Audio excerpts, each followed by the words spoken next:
GT Holidays, South India's #1 travel brand. Kin app presents Take One Short Film Contest. நீங்களும் director ஆக ஒரு நல்ல chance. Sheen Lac Specialty Coatings, always shining. Sheen Lac. வணக்கம் mister அறிவு. Very very happy to meet you. Congratulations. ஒரு புது album, independent album release பண்ணியிருக்கீங்க வள்ளியம்மா பேராண்டி. 12 songs. Yes. That's amazing. How long did it take you? Almost 3 years. Okay. Almost 3 years of process, but அவ்வளோ நாட்கள் எடுக்கும்னு எனக்கும் தெரியாது. I just surrendered my self. எவ்வளோ நாள் எடுக்கட்டும். Okay okay.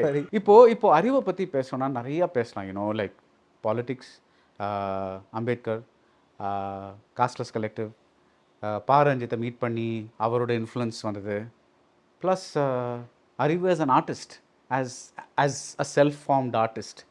இதில் வந்து I think today we can concentrate on அறிவு as an artist. Yeah. Because I am not the hip-hop rap generation. So எனக்கு வந்து புரிகிற மாதிரி I want to know one thing. இது நான் வந்து I felt with American music also.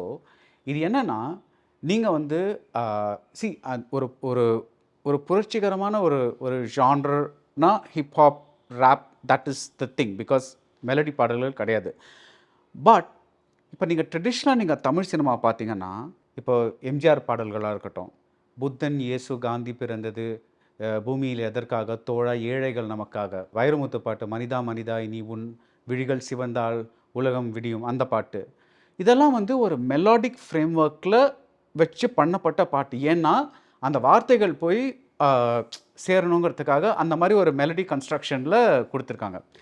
ஆனால் நீங்கள் வந்து அதுக்கு கொஞ்சம் வேறுபட்ட மாதிரி you are going in a genre that is new and it's very exciting and it's very interesting. But என்னோட கொஸ்டின் என்னென்னா, இப்போ வள்ளியம்மா பேராண்டியில் அந்த பாட்டில் வந்து தெர் இஸ் திஸ் லைன், என்ன பெரிய ஹிப்ஹாப்பு பறிச்சுட்டு வா ரோசாப்பு அப்படின்னு சொல்கிற ஒரு மாதிரி கொஞ்சம் ஒரு நக்கலாக ஒரு லைன் இருக்குது. இந்த ஜான்ரை வந்து ஒரு தமிழ் பாட்டில், தமிழ் கல்ச்சருக்கு இந்த தாட்ஸ் எல்லாம் எடுத்துகிட்டு போக இது ரொம்ப கரெக்டான ஜான்ருன்னு உங்களுக்கு எப்போ தோணுச்சு? I think it's eventual process தான் நினைக்கிறேன். டிஃப்ரெண்ட் பாயிண்ட்ஸில் எனக்கு அப்படி தோணியிருக்கு. நம்ம ஒரு ஜானரில் வளரல. Actually we consume different types of music. நீங்கள் விரும்பினாலும் விரும்பலைனாலும் உங்களை சுற்றி எப்போதும் இசை இருந்துகிட்டே இருக்கு. So you are consuming everything. அண்ட் இப்போது எனக்கு வந்து என்னுடைய சைல்டுஹுட்டில் இந்த மியூசிக்கை நான் கேட்க விரும்புகிறேன், அதனால் எனக்கு அந்த கேட்கணுன்னு ஆசைப்பட்டால் அந்த ப்ரிவிலேஜ் இல்லை, டிவி இல்லை, என்டர்டெயின்மெண்ட் கிடையாது. அப்போ இந்த ஜேர்னர் பாட்டை எக்ஸ்ட்ராவாக கேட்குறதுக்கான டைம் எனக்கு கிடைக்கல. ஸோ ஐ கன்சியூம்ட் கோயிலில் ஓடுற பாட்டு, தெருவில் போராட்டங்களில் பாடப்படுற பாடல்கள், அம்பேத்கர் பிறந்த நாளுக்கு நடக்கிற கச்சேரிகள், அந்த கச்சேரிகளில் வந்து சமூக விழிப்புணர்வு பாடல்கள் பாடுறது, இதெல்லாம் பீப்புள்ஸ் ஜேர்னர்னு நான் சொல்லுவேன். எதெல்லாம் இன்னொருத்தருக்கு புரிகிற மாதிரி ஈஸியான ஃப்ளோவோடு இருக்கோ, ஈஸியான மெட்டுக்களோடு இருக்கோ, ஜனரஞ்சகமாக இருக்கோ, அதெல்லாமே இந்த பீப்புள்ஸ் ஜேர்னராக தான் நான் பார்க்குறேன். இது வந்து ஃபோக் மியூசிக்னு சொல்லுவீங்களா? Mostly folk music. Yes, mostly folk music. Folk was all around, but life style is hip hop. ஹிப்ஹாப்ங்கிறது ஒரு லைஃப் ஸ்டைல் தான் நான் நினைக்கிறேன். அது வந்து என்னென்னா, நம்ம வாழ்க்கையை பற்றி ஒரு அசர்ஷன், நம்ம வாழ்க்கையை பற்றி ஒரு பாசிட்டிவ் அப்ரோச், ஒரு ஸ்டேட்மெண்ட்டாக வாழ்வது தான் ஹிப்ஹாப்னு நினைக்கிறேன். ஆனால் ஃபோக் தான் இந்த நாட்டுக்கான ஹிப்ஹாப்பாக இருக்குது. ஃபோக் யார் கையில் இருக்கோ அவர்கள் தான் நேச்சருக்கு க்ளோஸாக இருந்திருக்காங்க. Nature is closer to equality. The equality is the message, sole message of the folk music. Right. It always demanded, it always questioned, it always presented, compared with the nature. எப்போதுமே folk songs வந்து it is compared with nature. So that inspires me. Life ஸ்டைலாக நம்மளும் ஒரு hip hop தான் அப்படின்னு நான் புரிஞ்சுக்கிட்டேன். அப்போ தான் இப்போ ஃபோக் தான் நேச்சர்னு சொல்கிறீங்கல்ல, that is equality. This hip hop is actually ஒரு இம்போர்ட்டட் மியூசிக் இல்லையா? And of course there is nothing like எல்லாமே இப்போ மிக்ஸ்டு தான். So there is no such, it's a global village. So every influence is appropriate. But நான் என்ன கேட்க வரேன்னா, இதுதான் நம்மளோட ஜான்ரு, இதுதான் நம்மளோட ஸ்டேட்மெண்ட், தட் அந்த புரிதல் உங்களுக்கு எப்போ வந்தது? அது வந்து சொசைட்டி கொடுத்தது தான் எனக்கு. ஓகே, இதுதான் நீ அப்படின்னு இந்த சொசைட்டி ஒன்று சொல்லுது இல்லையா, அதனால தான் நான் இதுவாக இருக்கேன். ஓகே, இல்லைனா நான் வேற ஒன்றா இருந்திருப்பேன்.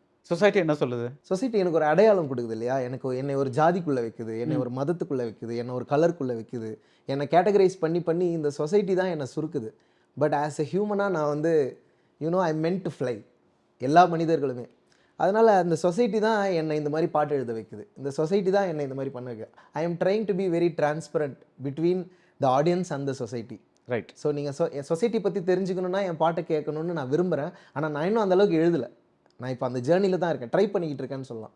முழுமையான கோபத்தையும் முழுமையான உண்மையும் எடுத்து பாட்டில் வச்சா அந்த பாட்டை நீங்கள் கேட்பீங்களானே எனக்கு தெரியாது. அந்த அளவுக்கு இந்த சமூகத்தில் நிறைய விஷயங்கள் நடந்துகிட்ருக்கு. ஸோ நான் அந்த டிரான்ஸ்பரண்ட்டான ஆர்டிஸ்ட்டாக இருக்கணும்னு விரும்புகிறது தான் எனக்கான அதுதான் இந்த சொசைட்டி எனக்கு தருது. ஸோ நான் இதை பற்றி எழுதலான்னு முடிவு பண்ணது வந்து அங்கேருந்து இருக்கலாம். ஓகே, வள்ளியம்மா பேராண்டி நீங்கள் எடுத்திங்கன்னா it's incredible mix of genres. Like broadly நீங்கள் சொல்கிறது தான், பட் அதில் லைக் ஒரு பர்டிகுலர் சாங் ஆரிஜின் அப்படின்னு ஒன்று இருக்குது. அது I just listen to it and like அது ஆரம்பத்துலேயே வந்து it was so fantastic because அது ஒரு ப்ராக் ராக், இந்த பிங்க் ஃப்ளாய்ட் அந்த ஒரு ஜோனில் பிகாஸ் நம்ம இந்தியாவில் பாடலுங்கிறது ஒரு தனி இது இல்லை. அதுக்கு மெட்டு இருக்கணும், அதுக்கு ஒரு வேர்ட்ஸ் இருக்கணும், எல்லாமே சேர்ந்து வர்றது தான் பாடல். பட் ஆனால் இதில் வந்து it's a mood piece. It's for me it's not like ஒரு பாட்டு கேட்குற மாதிரி இல்லை, ஒரு எக்ஸ்பீரியன்ஷியலாக இருக்குது. அது வந்து இந்த மாதிரிலாம் நீங்கள் ஒரு டைமென்ஷனில் போகிறது. That's why I wanted to talk to you as an artist. Where did you say that like நான் இந்த ஆல்பம் பண்ணும்போது எனக்கு இதெல்லாம் ட்ரை பண்ணோன்னு ஒரு லிஸ்ட்டில் இதெல்லாம் நம்ம ட்ரை பண்ணோன்னு ஒரு இது இருந்ததா? இந்த மாதிரி வெவ்வேறு மாதிரி ட்ரை பண்ணோன்ட்டு நான் அதை பிளான் பண்ணிக்கல. அது என்னை எங்கே கூட்டு போதோ நான் அங்கே போனேன்னு சொல்கிறேன். இந்த ஆல்பத்தை I started this song with Kangani song. Kangani song வந்து it speaks about the life of tea plantation people, the workers for more than 200 years, we are still slaves in the land of tea estates. There are millions of people all over the world. Tamil மக்களை வந்து 200 வருஷங்களுக்கு முன்னாடி British கூட்டு போயிருக்காங்க. அதன் பிறகு சுதந்திரத்துக்கு பிறகு அவர்களுக்கு இன்ன வரைக்கும் சரியான ஒரு வாழ்க்கை சூழல் அமையல. அதில் ஃபோர்ஸ்ஃபுல்லி நாடு கடத்தப்பட்ட பல லட்சம் ஃபேமிலிஸில் ஒரு ஃபேமிலியில் இருந்த ஒரு அம்மா வள்ளியம்மா, அவங்க மகளை படிக்க வைக்கிறாங்க. எங்கள் அம்மா, அவங்க பேர் தேன்மொழி. எங்கள் அம்மா படித்து டீச்சர் ஆகிறாங்க, எங்கள் லைஃபே மாறுது.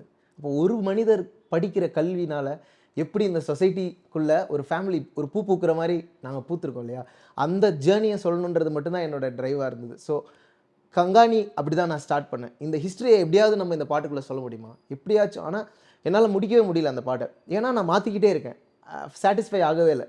கடைசியாக என்னோட சோல் டச் ஆகிற வரைக்கும் நான் என்ன நானே வருத்திக்கிட்ட பிறகு தான் அந்த சாங்கை விட்டேன். ஓகே, இந்த சாங் முடிஞ்சிச்சு போல இருக்குது. நிறைய இப்போ ரிக் ரூபின் நிறைய விஷயங்கள்லாம் நான் வேர்ல்டு மியூசிக் சார்ந்த நிறைய ஸ்பீக்கர்ஸ் பற்றியெல்லாம் கேள்விப்படும் போது, அப்போது ஒரு சாங் முடிஞ்சிச்சுன்னா உனக்கே தெரியும் இந்த சாங்கில் இதுக்கு மேலே ஒர்க் இல்லைன்னு, அதுக்கு மேலே அதை பண்ணாத, அந்த ஒரு ரூல் நான் கற்றுக்கிட்டேன். அதுக்கப்புறம் தான் இந்த ஒவ்வொரு சாங்கையும் நான் ஃபினிஷ் பண்ண தொடங்கினேன். ஸோ ஆரிஜின்ஸ் வந்து ஆன்சஸ்டர்ஸ் நோக்கி நான் பேசக்கூடிய ஒரு மொழியாக இருக்கலாம்னு எனக்கு தோணுச்சு. ஏன்னா எனக்கு பர்சனல் லைஃப்லேயே இந்த ஆன்சஸ்டர்ஸோட ஸ்ட்ரகிள் எவ்வளோ பெருசாக இருந்திருக்கு அப்படிங்கிறத என்னால் கேள்விப்பட முடிஞ்சதுனால, பார்க்க முடிஞ்சதுனால, இதுதான் எனக்கான ஸ்ட்ரென்த்தோட ஊற்றுக்கண்ணு நான் புரிஞ்சுக்கிட்டேன். The starting point of all my strength is the struggle of my ancestors. I am living the life that they have never imagined. They were denied to be like me, but now I am here. Within 2 generations the shift is happening. So in the process I always wanted to thank my ancestors. So origins is a thank note to the ancestors. It's like a prayer அப்படின்ற மாதிரி தான் அதை நான் பண்ணேன். அதுக்கப்புறம் ஒரு particular பாயிண்டில் எனக்கு என்ன தோணுச்சுன்னா, origins also interprets in this way that it is a origin of the language. மனிதன் வந்து நேச்சரை வந்து எப்படியெல்லாம் இமிட்டேட் பண்ணியிருப்பான். ஒரு பறவையை பார்த்து கத்துறது, ஒரு விலங்கினத்தை பார்த்து அதே மாதிரி கத்துறது, அந்த மாதிரியான சவுண்ட்ஸ்லேருந்து தானே நம்ம தமிழுக்கு வந்திருப்போம். ஸோ அந்த ஒரு க்ரோனாலஜியை எப்படி சவுண்டுக்குள்ளே கொண்டு வரலாம் அப்படிங்கிற ஒரு சின்ன எக்ஸ்பெரிமெண்ட் தான் ஆரிஜின். அது வந்து ஆக்சுவலாக ரொம்ப பெரிய எக்ஸ்பெரிமெண்ட்னு சொல்லுவேன். பிகாஸ் அது வந்து sorry to cut you off, but அது லைக் அந்த பாட்டு கேட்கும்போது ஏதோ ஒரு ப்ரிமிட்டிவ் சாண்ட் கேட்குற மாதிரி இருக்கு. But at the same time the arrangements and all are so modern. So it's like ஒரு டைம் பிரிட்ஜ் மாதிரி இருக்கு அந்த பாட்டு. Like that was wonderful. I cried while making it, so that's why I considered it as a song, because it touched me. Right. So I also had the feeling that it will also touch other listeners. So first வந்து அதை சும்மா ஒரு 1 minute பண்ணி வச்சேன், பில்லியன்ஸோட இன்ட்ரோவாக வச்சேன். Billions பாட்டு வந்து இதை பற்றி தான் பேசுது. அதாவது இந்த உலகம் பல ஆயிரம் உயிர்களை கொண்டு தான் இருக்குது, ஆனால் ஒரு உலகம் தான் இருக்குது. பல கோடி மனிதர்கள் இருக்காங்க, ஆனால் நம்ம ஒருத்தர் தான். You are the only one in this world. அப்போது உங்களை மாதிரி ஒரு மாஸ்டர் பீஸ் கிடையாது. ஸோ நீங்கள் உங்களை செலிப்ரேட் பண்ணுங்கன்ற மாதிரி ஒரு பில்லியன்ஸ் பாட்டு இருக்கும். அதுக்கு ஒரு இன்ட்ரோ சாண்டாக தான் I created the origins was a 1 minute piece. And then one fine day I felt like, இல்லையே இது நல்லா இருக்குது, இந்த ப்ரேயரை இன்னும் கொஞ்சம் கண்டினியூ பண்ணலாம். ஏன்னா அழுது அழுது தீத்த பிறகு ஒரு சத்தம் கேட்கணும், ஒரு ஹோப் தர மாதிரி ஒரு இடமா இருக்கணும், ஒரு புதிய ஆரிஜின், ஒரு புதிய துவக்கமாக ஒரு சவுண்ட் இருந்தால் எப்படி இருக்குங்கிற இடத்துலேருந்து தான் அதை பண்ணேன். அப்போ நான் நிறைய யோசிச்சுக்கிட்டேன், நம்ம வந்து ட்ரைபல்ஸ் மாதிரி இமிடேட் பண்ணுறோமா, இல்லை ஆஃப்ரிக்கன் மியூசிக்கை வந்து நம்ம அப்படியே காப்பி பண்ணி பாடுற மாதிரி நம்ம வந்து வானபியாக பண்ணுறோமான்னு நான் யோசித்தேன். அப்போ தான் நான் இல்லை நம்ம அந்த மாதிரி பண்ணக்கூடாது, நம்ம மொழியிலே பண்ணணும். ஆக்சுவலி அந்த சாண்ட் எல்லாமே தமிழ் தான், அதனுடைய அந்த நீங்கள் கேட்குற அந்த சவுண்ட்ஸ் எல்லாமே தமிழ் தான். ஆனால் நான் தமிழை கொஞ்சம் இழுத்து வளைச்சு அதுக்குள்ளே ஃபிட் பண்ணியிருக்காங்க. கடைசியாக அது தமிழாக மாறும்.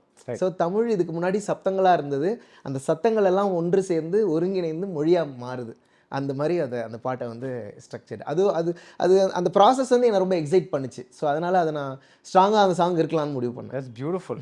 நீங்கள் எக்ஸ்பிளைன் பண்ண விதமும் beautiful. The songs also fantastic. So it's really amazing. Brother Bigson Mandela, இவர் யாரு, இவரை பற்றி என்ன சொல்ல போகிறீங்க? பிரதர் பிக்சன் மண்டேலா வந்து Brother Bigson Mandela, who's gonna make us all free? Brother Bigson Mandela, he's gonna make us all free. Brother Bigson Mandela, who's gonna fight for your right? Brother Bigson Mandela, he's gonna fight for your right. So Brother Bigson Mandela, இது வந்து என்ன என் வீட்டில் எங்கள் அம்மா பிக்சன்னு கூடுவாங்க சின்ன வயசுலேருந்து. I am known as Bigson to my family. So I come from a world where என்னுடைய ஃபேமிலி தான் நம்முடைய உலகம் இல்லையா, அங்கே வந்து என்னை பிக்சன் தான் கூடுவாங்க. இப்போ வரைக்கும் பிக்சன் வந்துட்டானா, பிக்சன் எங்கே இருக்கான் அப்படி தான் பேசிக்குவாங்க எல்லாருமே. ஏன்னு கேட்கலாமா? பெரிய பையன். எங்கள் அம்மா எனக்கு சொன்னது வந்து பெரிய பையன். இன்னொன்று வந்து எங்கள் அம்மா வயிற்றுல நான் இருந்த காலகட்டங்களில் அவங்க ஒரு பெரிய கான்சர்ட் பார்த்துருக்காங்க. கான்சர்ட் ஆர் காஸ்பலில் இந்த கிராமங்கள்லாம் வந்து இந்த மினிஸ்ட்ரி பண்ணுவாங்க இல்லையா. ஸோ அந்த மாதிரி மினிஸ்ட்ரி பண்ணும்போது ஃபாரின்லேருந்து வந்து ஒரு பிளாக் பாஸ்டர் வந்து பேசியிருக்காரு. ஒரு சிங்கராக பாஸ்டரானு எனக்கு தெரியல, பட் ஒரு மாதிரி ஒரு மினிஸ்ட்ரி கூட்டம், ஒரு கிரவுண்டு வரமாக அந்த கிரவுண்டோட சைடில் எங்கள் வீடு இருந்தது. ஸோ அந்த ஜன்னல் வழியாக எங்கள் அம்மா பார்த்துருக்காங்க அந்த பிக்சன் அப்படின்னு ஒரு பெரிய ஒரு பாஸ்டர் வந்து அந்த கூட்டத்தை நடத்தியிருக்காரு. ஸோ அந்த கனெக்ஷன்லேருந்து எங்கள் அம்மா வந்து அந்த ஒரு தாட் ப்ராசஸ், ஓகே பிக்சன்னு கூப்பிட்டுருக்காங்க என்ன. ஸோ இது ரெண்டு தான் பிக்சன்ற பேர் காரணம். பட் நான் வந்து மோர் பிக்சனாக இருக்கிறப்போ ரொம்ப ஹாப்பியாக இந்த சொசைட்டியோட எந்த விதமான ஜட்ஜ்மெண்ட்ஸும் இல்லாத ஒரு சுதந்திரமான ஒரு மனிதனாக இருந்திருக்கேன். அறிவு வந்து நிறைய சமூக சிக்கல்களுக்கு பற்றி யோசிச்சுக்கிட்டே இருக்க ரொம்ப ஸ்ட்ரெஸ்டாக இந்த சமூக சிக்கல்னால ஸ்ட்ரெஸ்ஸான மனிதனாக அறிவு இருந்தது தான் வந்து பிக்சனை வந்து ஐ திங்க் எழுப்பியிருக்கு. So I want to be Bigson more then I want to be Arivu, because Bigson is more free. Bigson வந்து உங்களை பார்த்து பயப்படலை. பிக்சனுக்கு வந்து இந்த ஜாதி மதம் இந்த எந்த விதமான பாகுபாடுகள் இருக்கிற சமூகமே தெரியாது. அது ஒரு குழந்தை. அந்த குழந்தையாக நான் இருந்திருந்தா இன்னும் பெட்டரான ஆர்டிஸ்டாக இருந்திருப்பேன். ஆனால் இங்கே இருக்க எஜுகேஷன்ற பேர்னால, சோஷியல் கண்டிஷனிங்கிற பேர்னால, டிசிப்ளின்ற பேர்னால, பல்வேறு வகையான சோஷியல் கண்டிஷனிங்னால அறிவுங்கிற கேரக்டர் வந்து பிக்சனாக மாறவே இல்லை. இந்த என்டையர் ஜேர்னியில் நான் ரொம்ப மிஸ் பண்ணது என்ன தான். So I found myself. So I just wanted to add it to my artist stage name as Brother Bigson Mandela, because I feel more free. அதனால தான் அந்த பாட்டு அடிச்சேன், who's gonna make us all free? It's basically me. I'm gonna make me free. But when will you be free? When you don't carry any weight. What is the weight? The weight is not yours. It is given to you by the society. Right. So you just have to unlearn things. So the unlearned அறிவு is the original Bigson. So Brother Bigson Mandela வந்து is அறிவு in an ideal world. Yeah. Can I say that?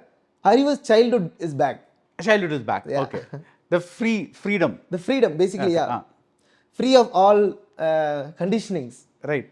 நான் இப்போ நிறைய நேச்சரோட connect ஆகிறேன். நேச்சரோட ப்ராசஸ்க்குள்ளே நம்ம வந்து நம்ம பொருந்தி போகிறோமான்னு பார்த்துக்கிறேன். இயற்கைக்கு எதிராக இருக்குமான்னு பார்த்துக்கிறேன். மனிதர்கள் வந்து நிறைய விஷயங்களை டிசைன் பண்ணிட்டாங்க. அவங்கள சுற்றி பல எல்லைகளை வகுத்துக்கிட்டு தான் ஒரு ஆள்கிட்ட பேச வேண்டியதாக இருக்குது. அப்போ நம்ம வந்து ஆனால் இயற்கை அப்படி இல்லை. சூரிய வெளிச்சம் வந்து எல்லார் மேலேயும் படுது, மழை வந்து எல்லாருக்கும் வருது, காற்று வந்து இந்த ஜாதிக்கு மட்டும் வீசுன்னு சொல்கிறதில்ல. நீ ஏன் இன்னும் இயற்கை கிட்டேருந்து அந்த லவ்வை கற்றுக்கவே இல்லை? அந்த லவ்வை ஒரு என்விரான்மெண்ட் சரியாக இருந்தால் தானே ஒரு செடி முளைக்குது. அந்த என்விரான்மெண்ட்டுக்கு சூரியன் மட்டுமா contributor? There is water, there is air, there is soil. இதெல்லாம் சேர்ந்து தானே ஒரு நல்ல செடியை வளர்க்குது. அப்போது ஒரு நல்ல மனிதன் வளர்கிறதுக்கும் இந்த சமூகம் கான்ட்ரிபியூட் பண்ணணும்ல, அந்த ப்ரிவிலேஜும் அந்த ஒரு என்விரான்மெண்ட்டும் கிடைக்கணும் அப்படிங்கிற ஒரு தேர்ஸ்ட்லேருந்து தான் நான் வந்து பிக்சனா என்னை நான் ப்ரெசென்ட் பண்ணிக்க தொடங்குறேன். இனிமே அந்த மாதிரி தான் ப்ரெசென்ட் பண்ண போறீங்களா? Yeah definitely more brother Bigson Mandela. Like in கான்சர்ட்ஸா இல்ல உங்க இன் பேர் கான்சர்ட்ஸ், யா அறிவு ஏகே பிரதர் பிக்சன் மண்டேலா அந்த மாதிரி? Okay, nice nice. நீங்க வள்ளியம்மா பேராண்டி பத்தி நிறைய பேசியிருக்கீங்க. தட் அந்த டீ பிளான்டேஷன் அந்த ஸ்டோரி நிறைய வாட்டி சொல்லியிருக்கீங்க. பட் இப்போ என்ஜாய்ல தான் வந்து அந்த அந்த அந்த ஃப்ரேஸே வந்து அந்த பாட்டில் தான் அந்த ஃப்ரேஸே வந்து எல்லாருக்கும் தெரிய வந்தது. ஆமாம். ஸோ அந்த பாடல் வந்து நிறைய தட் சாங் ஒரு நிறைய கான்ட்ரவர்சிக்கு உண்டானது. அதை இப்போ இவ்வளோ வருஷத்துக்கு கழிச்சு, அது என்ன ஒரு 2 years இருக்குமா? இப்போ அதை பார்க்கும்போது உங்களுக்கு how to you see it? That was like a beautiful mistake. Okay. ஒரு பர்ஃபெக்ட் டர்னிங் பாயிண்ட் தந்த ஒரு மிஸ்டேக். நான் வந்து என்னை எனக்கு அடையாளம் காட்டின ஒரு டேர்னிங் பாயிண்ட்னு சொல்லுவேன். ஆக்சுவலி அந்த சாங் நடந்தில்லைனாலும் நான் இந்த மொமெண்ட்டுக்கு வந்திருப்பேன். பட் அந்த சாங்கும் அந்த இன்சிடெண்ட்டும் தான் என்னை ஸ்ட்ராங்காக இன்னொரு டைரக்ஷனுக்கு திருப்புதுன்னு நினைக்கிறேன். அது நாள் வரைக்கும் நான் வந்து ஒரு கேட்டு பெறுகிற நிலையில் இருந்தேன்னு சொல்லலாம். ஒரு காந்தி வழியில் நான் ட்ராவல் பண்ணிகிட்டு இருந்தேன். அதுக்கப்புறம் நான் அம்பேத்கர் வழிக்கு மாறிட்டேன். அதுக்கப்புறம் எனக்கு நான் கொஸ்டின் பண்ணுற, அதை பற்றி பேசணும், நம்ம பேசாமல் இருக்கக்கூடாது அப்படிங்கிற ஒரு மனநிலைக்கு வந்துட்டேன். அது வரைக்கும் நான் வந்து சாஃப்டாக இந்த சமூகம் மாறிடும், எல்லா மனிதர்களும் நல்லவர்கள், எல்லோரும் நமக்கு ஹெல்ப் பண்ணுறாங்க அப்படியான எளிதில் நம்பிடக்கூடிய ஒரு மனிதனாக நான் இருந்தேன். அதன் பிறகு என்னுடைய ஹிஸ்ட்ரியை நான் தெரிஞ்சுக்க ஆரம்பிக்கும்போது இந்த மாதிரி நம்பி ஏமாறுறது வந்து நம்ம பிளட் லைன்லேயே இருந்திருக்குன்னு எனக்கு புரிஞ்சுது. அதுலேருந்து நம்ம வெளியே வர்றது தான் எஜுகேஷன்னு எனக்கு புரிஞ்சுது. அப்போ இப்படி நடந்தால் தான் உனக்கு அந்த நாலேஜ் வரும், இப்படி நடந்தால் தான் உன்னுடைய ரைட்ஸ் என்னன்னு உனக்கு தெரியும். ஸோ அதனால் அந்த 2 வருடங்களை ஸ்ட்ரெஸ்ஃபுல்லான டைமாக இருந்தாலும் ஒரு பெரிய யூனிவர்சிட்டியில் படித்த மாதிரி இருக்குது எனக்கு. ஒரு பெரிய, ஆனால் நான் இப்போது ஸ்டான்ஃபோர்ட் யூனிவர்சிட்டியில் கூட போய் நான் பேசிட்டு வந்தேன். அமெரிக்காவில் இருக்க யூனிவர்சிட்டி ஆஃப் கலிஃபோர்னியாவில் போய் நான் வந்து கான்செப்ட் பண்ணிட்டு வரேன். ஆனாலும் இந்த அனுபவ பாடம் இருக்கு இல்லையா, இது வந்து ரொம்ப ஹெல்ப்ஃபுல்லாக இருக்குது என்னுடைய அடுத்த கட்டங்களை நான் பிளான் பண்ணும்போது. என்ஜாய் தான் அப்படி தான் சொல்லுவேன். ஒரு பியூட்டிஃபுல் மிஸ்டேக் தான் அந்த பாட்டு. ஆக்சுவலி நான் அதுக்குள்ளே ஒருவேளை அந்த பாட்டே இல்லாமல் இருந்திருந்தால் நான் எப்படி இருந்திருப்பேன், நான் இன்னும் கொஞ்சம் ஹாப்பியாக இருந்திருப்பேன். அதாவது சில நேரங்களில் சொல்லுவேன், பசங்கிட்ட தான் சும்மா சொல்லுவேன், பாட்டு பேர் தான் என்ஜாய், ஆனால் நான் ஒரு நாள் கூட என்ஜாய் பண்ணல அப்படின்னு சொல்லுவேன். நான் வந்து ஆனால் நான் எது எனக்கு பெரிய என்ஜாய்மெண்ட்டாக கருதுறேன்னா, குழந்தைகள் சோறு ஊட்டும் போது அந்த பாட்டை கேட்குறாங்கன்னு யாராவது வந்து என்கிட்ட சொன்னால் நான் பயங்கர ஹாப்பி ஆகிடுவேன். என் குழந்தை வந்து இந்த பாட்டை 1000 வாட்டி கேட்டுச்சு அப்படின்னு சொன்னால் அப்போ நான் ரொம்ப சந்தோஷப்படுவேன். என்னென்னா, என்னோடய ஆன்சஸ்டர்ஸுடைய ஸ்டோரி இருக்குல்ல, அதை நான் சாப்பாட்டு வழியாக உங்ககிட்ட கடத்திட்டேன். I have done my job. எனக்கு காசு கிடைக்கும், கிரெடிட் கிடைக்கும், அதெல்லாம் இல்லை. I have done my job. For the culture, my contribution is done in that song. As an artist, நான் கேட்கல, as a person, ஏதாவது ஒரு தவறு நடக்குது உங்களுக்கு, இல்லை உங்களை சார்ந்தவருக்கு ஏதோ ஒன்று நடக்குது. How does அறிவு process that? லைக் இது நீங்கள் வந்து கோவப்படுவீங்களா, ஆதங்கமாக இருக்குமா, இல்லை ஒரு மாதிரி you let it go? How do you process anger? I cry. Okay. I cry and I cry. ஏன்னா அழும்போது நம்முடைய ஈகோ கரைஞ்சி போகுது. நம்முடைய ஈகோ கரைஞ்சால் தான் நமக்கு உண்மை தெரியும். ஒரு பிரச்சனை வந்ததுன்னா கூட அந்த பிரச்சனைக்குள்ளே நம்மளை ஃபஸ்ட்டு நம்ம பொருத்தி பார்க்கணும். நம்ம இந்த பிரச்சனைக்குள்ளே நம்ம எந்த அளவுக்கு ரியலாக இந்த பிரச்சனையை அண்டர்ஸ்டாண்ட் பண்ணியிருக்கோமா, இல்லை நம்ம ஈகோ வச்சு ஒரு எக்ஸ்ப்ளனேஷன் நம்மளே ஒரு எக்ஸ்ப்ளனேஷன் கொடுத்துப்போம். இந்த பிரச்சனை இதனால தான் வந்திருக்கு, இவன் மேலே தான் தப்பு, அதனால தான் நான் இப்படி இருக்கேன். இதை உடைக்கிறதுக்கு பேர் தான் அழுகிறதுன்னு நினைக்கிறேன். அந்த அழுகிறது வந்து எனக்கு பயங்கரமாக ஹெல்ப் பண்ணியிருக்கு. அப்புறம் ஒரு கட்டத்தில் ஒவ்வொரு ஸ்டேஜ் ஏறும்போதும் ஒவ்வொரு இடம் போகும்போதும் மேடை ஏறதுக்கு முன்னாடி எனக்கு ஒரு பெரிய ஒரு 1000 பேர் இருக்காங்க அங்கே, 10,000 பேர் இருக்காங்க அங்கன்னா, இந்த 10,000 பேரை வந்து நான் இம்ப்ரெஸ் பண்ணணும், அவர்களை நான் மகிழ்ச்சிப்படுத்தணும், அதுக்காக என் உடலும் மனதும் தயாராகும்போது ஒரு அழுகை வரும் எனக்கு. அப்போயும் நான் யோசிப்பேன், இவங்க யாருக்கும் நான் எந்த விதமான நெகட்டிவான எனர்ஜியும் கொடுத்துடக்கூடாது. They should feel love. அந்த லவ் வந்து இட்ஸ் எ கிஃப்ட் ஆக்சுவலி. அது வந்து அந்த கிஃப்ட்டை எப்படி நான் கிடச்சிக்குதுன்னா, நானே என்னை ஹம்பிள் பண்ணிக்க ட்ரை பண்ணிகிட்டே இருக்கிறதுனால தான் நினைக்கிறேன். அது வந்து எனக்கு தேவைப்படுது. அதுதான் என்னுடைய ஃபியூலாக இருக்குது. அப்போ சொசைட்டியில் ஒரு விஷயம் நடக்கும்போதும் அப்படி தான் நான் ரியாக்ட் பண்ணுவேன். ஃபஸ்ட்டு நான் ரொம்ப அழுவேன். அதுக்கப்புறம் நான் அதை அனலைஸ் பண்ண தொடங்குவேன். அதுக்கப்புறம் அது இயல்பாக என் பாட்டில் ரிஃப்ளெக்ட் ஆகிடும். அவ்வளோதான். நான் அதை ஃபோர்ஸ் பண்ணிக்க முன்னாடி நான் ஃபோர்ஸ் பண்ணேன். இப்போ சண்டை செய்வோம் பாட்டு வந்து நான் ஃபோர்ஸ் பண்ணேன். ப்ரோட்டஸ்ட் நடக்குது, நம்ம ஒரு பாட்டு எழுதணும், உடனே பண்ணணும். அப்புறமா எனக்கு புரிஞ்சது, இல்லை ஆர்ட் வந்து அப்படிப்பட்டது கிடையாது. Art takes its own process. You are forcing it. அப்படி பண்ணாமல் நீ அதுக்கு டைம் கொடுன்னு டைம் எடுக்க தொடங்கினேன். ஸோ அதனால் அந்த அந்த எமோஷன் பாயிண்ட்டை வந்து எனக்கு அதுதான் என்னை டைரக்ட் பண்ணுது ஆக்சுவலி. ஓகே, இது நம்மளை ஆழமாக பாதிக்குதுன்னா அது அப்படியே பாட்டாக மாறுது. பட் நான் இப்போ அதை ஃபோர்ஸ் பண்ணிக்கிறது கிடையாது. ஸோ இதுதான் என்னை பாட்டு எழுதுறதுக்கு தூண்டுதுன்னு நினைக்கிறேன் நான். அறிவு is a very emotional person, கரெக்டா? யா 100%. ஸோ 200%. ஸோ நீங்கள் எழுதின பாடல்களே ரொம்ப ஃபீல் பண்ணி எழுதின பாட்டுனா எது? நான் கடைசி விவசாயி படத்தில் 2 பாட்டு எழுதினேன். அந்த 2 பாட்டு வந்து நான் ரொம்ப ஃபீல் பண்ணி எழுதின பாடல்கள். சந்தோஷ் நாராயண சாரோட மியூசிக்கில் அந்த அந்த டியூனே அவர் எனக்கு கொடுத்தாரு ஆக்சுவலி. அந்த மியூசிக்கும் அந்த டியூனும் என்னை ஒன்று பண்ண வச்சுது. அது வந்த பிறகு அது கேட்டு நான் அழுதேன். ஸோ அப்போ எனக்கு அந்த மாதிரி ஜேர்னரில் நான் பாட்டு ட்ரை பண்ணதே இல்லை. அதுக்கு முன்னாடி அதே சந்தோஷ் நாராயண சார் மியூசிக்லேயே வெள்ளை யானைன்னு ஒரு படம், அதில் ஒரு விவசாயிகள் நிலத்தை விட்டு போகிறாங்க, அதை பற்றி ஒரு சோகமான பாட்டு எழுதியிருப்பேன். அது எனக்கு பயங்கர எமோஷ்னலான ஒரு கண்ணீர் வர வைக்கிற ஒரு பாட்டு. ஸோ இந்த பாடல்கள் தான் நினைக்கிறேன் நான் மோஸ்ட் எமோஷ்னலாக போனது ஒரு சினிமாவுக்கு பாட்டு எழுதுறது அப்படிங்கும்போது. இண்டிபெண்ட்டாக நான் ரொம்ப எமோஷ்னலாக ஆக்குனதுன்னா என்னை வந்து கங்காணி சொல்லலாம். இந்த ஆல்பமில் இருக்க கங்காணி கண்டிப்பாக பயங்கர எமோஷ்னலாக என்னை ஆக்கியிருக்கு. அப்புறம் ஸ்னோலின்னு நான் ஒரு பாட்டு பண்ணேன் திருக்குறள் ஆல்பமில். அதுவும் வந்து அந்த மாதிரி ரொம்ப அழுதுகிட்டே பண்ண பாட்டு. சில பாடல்கள் அப்படி நம்மளை டிமாண்ட் பண்ணுது, அழுதாதான் அந்த பாட்டு கிடைக்குது. அதை சொல்கிறதுக்கு எந்த வெக்கமும் இல்லை ஆக்சுவலி. ஏன்னா நீ வந்து it's a sign of love தான் நினைக்கிறேன். It's a sign of surrendering. And நம்ம கோவமாக இருக்கோங்கிறதுனால நம்ம வந்து ஆர்டிஸ்டாக இல்லை, நம்ம வந்து ஆர்டிஸ்ட் தான் இயல்பிலேயே. ஆனால் நம்மளை இந்த சொசைட்டி கோவப்படுத்திக்கிட்டே இருக்குது, நம்மளை ட்ரிகர் பண்ணிக்கிட்டே இருக்குது. அதனால தான் நம்ம ஆர்டிஸ்ட்ரியை விட்டு வெளியே வந்து பேச வேண்டிய தேவைக்குள்ளாக தள்ளப்படுறோம். நம்மளை ஃப்ரீயாக விட்டால் நம்ம ஆர்டிஸ்ட்டாக இருப்போம். இன்னும் எனக்கு நிறைய சாஃப்டான பாடல்கள் பண்ணணும்னு ஆசை.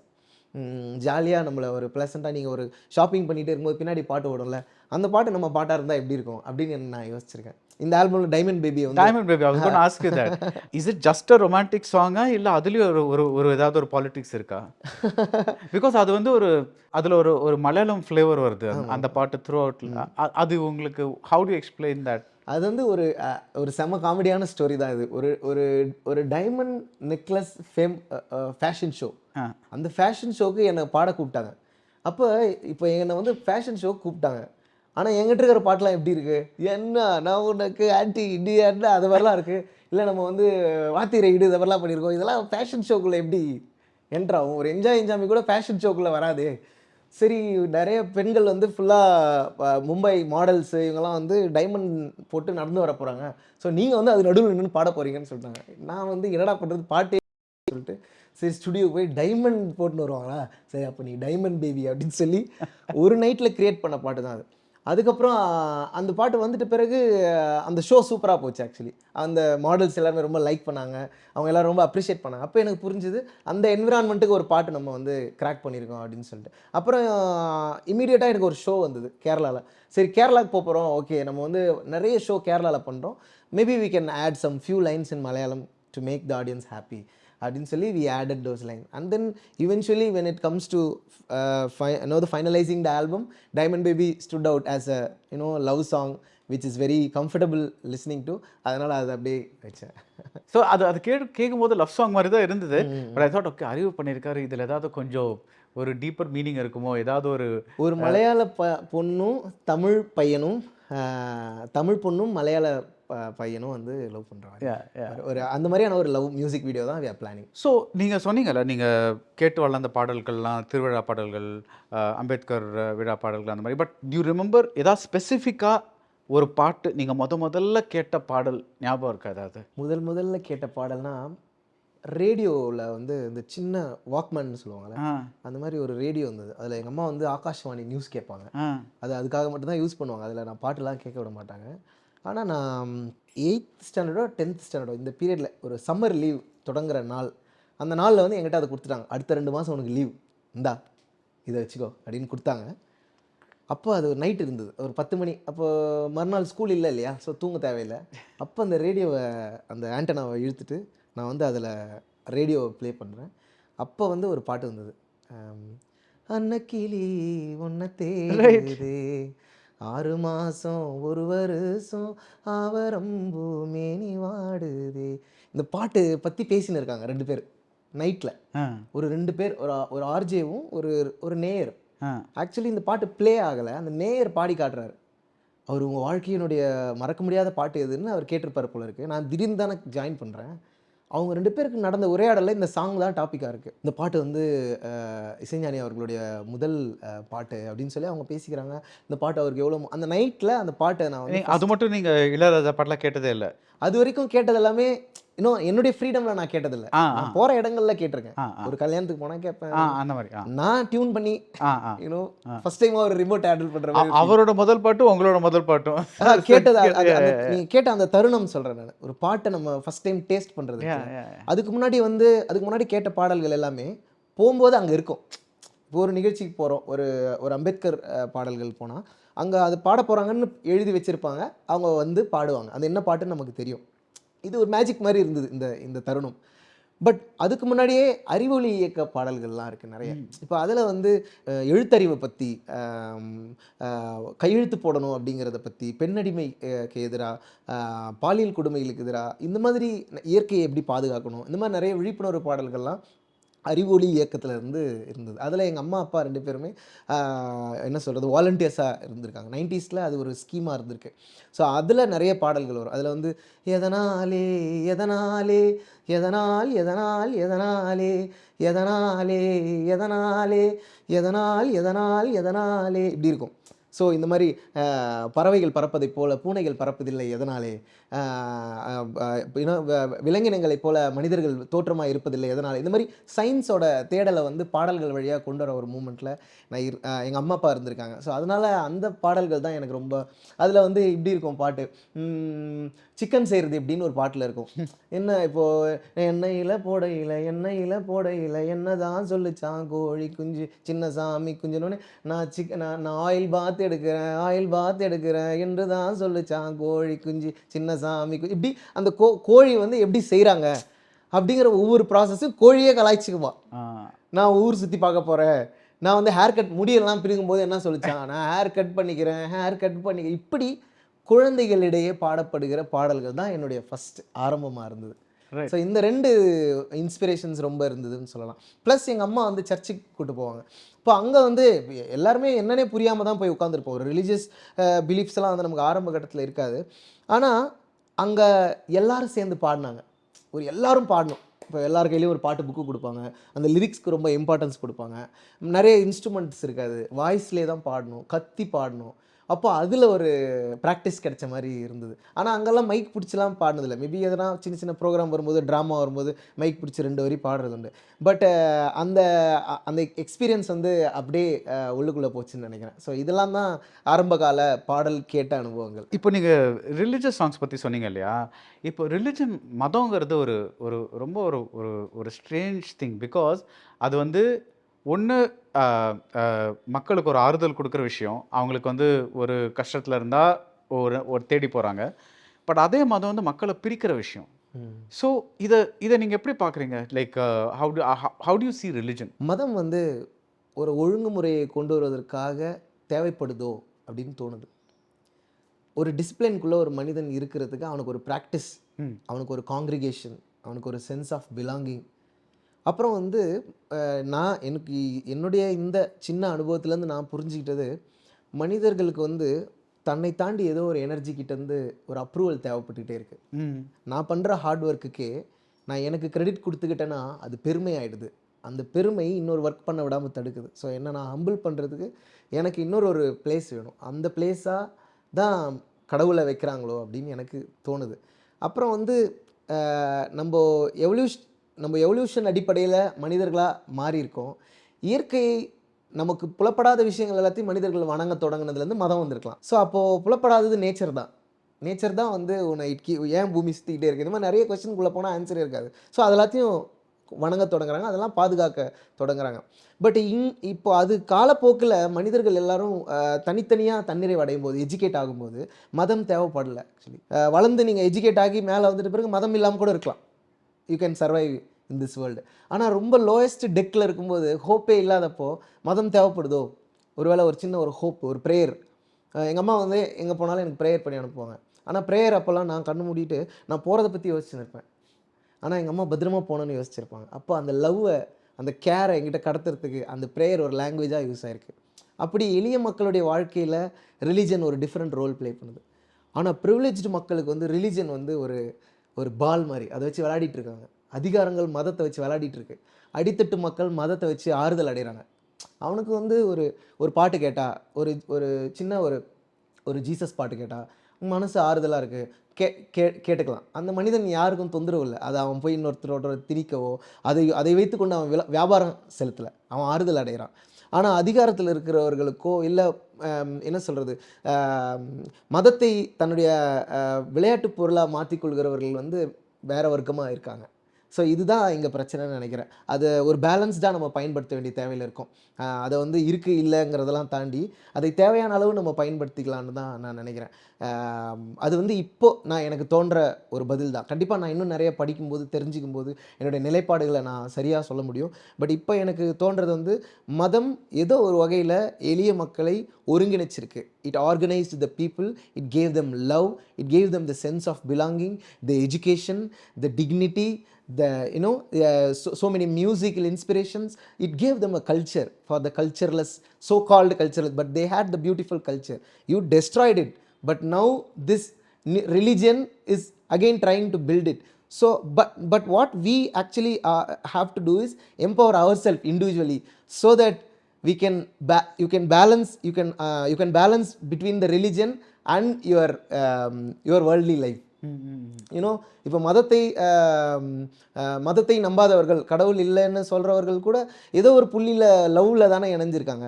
ஏதோ ஒரு புள்ளியில் ஏதோ ஒரு நம்பிக்கை, மற்ற மனிதர்கள் மேலே வைக்கிறது ஒரு நம்பிக்கை தானே. அப்போது அவர்களுக்கும் ஒரு உடம்பு சரியில்லைன்னும் போதோ ஏதோ ஒன்றும் போதோ தோணாதா அப்படிலாம் நான் யோசிச்சிருக்கேன். ஸோ ரிலீஜனை பற்றி என்னுடைய அண்டர்ஸ்டாண்டிங் வந்து இதான் நினைக்கிறேன். அது ஏதோ ஒரு புள்ளியில் ஹெல்ப் பண்ணுது. அதே சமயம் அது வந்து ஒரு லிமிட்டை கடக்கும்போது அது ஆபத்தாக மாறுது. அந்த பாயிண்ட்டை கரெக்டாக கண்டுபிடிக்கிறது தான் வந்து ஸ்பிரிச்சுவல் அண்டர்ஸ்டாண்டிங்காக இருக்குது. நீ நேச்சரை புரிஞ்சுக்கிட்டேன்னா நீ இன்னொரு மனிதனை வெறுக்க மாட்டேன். இப்போ வந்து நான் இப்படி தான் பார்க்குறேன். ஒரு முறை நான் மால்கம் எக்ஸோட கலரிக்கு போனேன். அமெரிக்கா போனப்போ நான் ஃபஸ்ட்டு பண்ண வேலை வந்து மால்கம் எக்ஸோட கலரிக்கு போகணுன்னு கேட்டேன். நான் ஒரு ஈவெண்ட்டுக்கு போனேன். அந்த ஈவெண்ட்டு பண்ணி முடிச்சிட்ட பிறகு ஒரு ஃப்ரெண்டு வீட்டில் தங்கினேன். அவர் பேர் ஷிபு. ஸோ அவர் என்கிட்ட கேட்டார், பிரதர் நியூயார்க் வந்திருக்கீங்க ஃபஸ்ட் டைம், எங்கே போகணும் நீங்கள்? அப்போ தான் நான் வந்து அந்த ட்ராவலுக்கு முன்னாடி தான் மால்கம் எக்ஸ் அவர்களோட டாக்குமெண்ட்ரி பார்த்தேன். அப்புறம் அவரை பற்றி கொஞ்சம் படித்தேன். அப்போ எனக்கு ரொம்ப இன்ஸ்பயர் ஆகிருந்தது. சார் எவ்வளோ இவர் வந்து ஃபைட் பண்ணியிருக்காரு, எவ்வளோ நிறைய கென்ட்ரிக் லமார் சாங்ஸில் அவர் ரெஃபரன்ஸ் இருக்குது. ஸோ இதெல்லாம் வச்சு அவரை பற்றி தெரிஞ்சுக்கிறப்போ அவர்கிட்ட கேட்டேன், brother can you take me to the place where Malcolm எக்ஸை வந்து ஷூட் பண்ணிட்டாங்க, அந்த ஆடோபன் பால் ரூம், அங்கே கூப்பிட்டு போங்க அப்படின்னு. அங்கே போனேன். அங்கே போன பிறகு ஓகே எங்கள் கல்லறை எங்கே இருக்குது அப்படின்னு சொன்னோடனே அந்த கல்லறை ஃபர்ன்க்ளிஃப் சிமெட்ரின்னு சொன்னாங்க. ஸோ அங்கே போய் நான் அங்கே கொஞ்ச நேரம் நான் மெடிடேட் பண்ணேன் ஆக்சுவலி.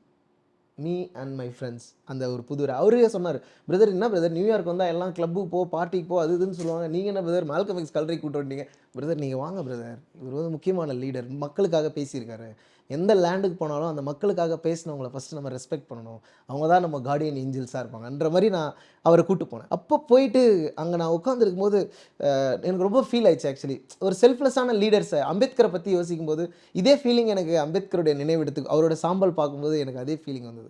அந்த கண்ணீர் பயங்கர பவர்ஃபுல்லான கண்ணீர். நீங்கள் இன்னும் கொஞ்ச நாள் இருந்திருக்கலாம், நீங்கள் இப்போ தேவைப்படுறீங்க, வி நீட் யூ.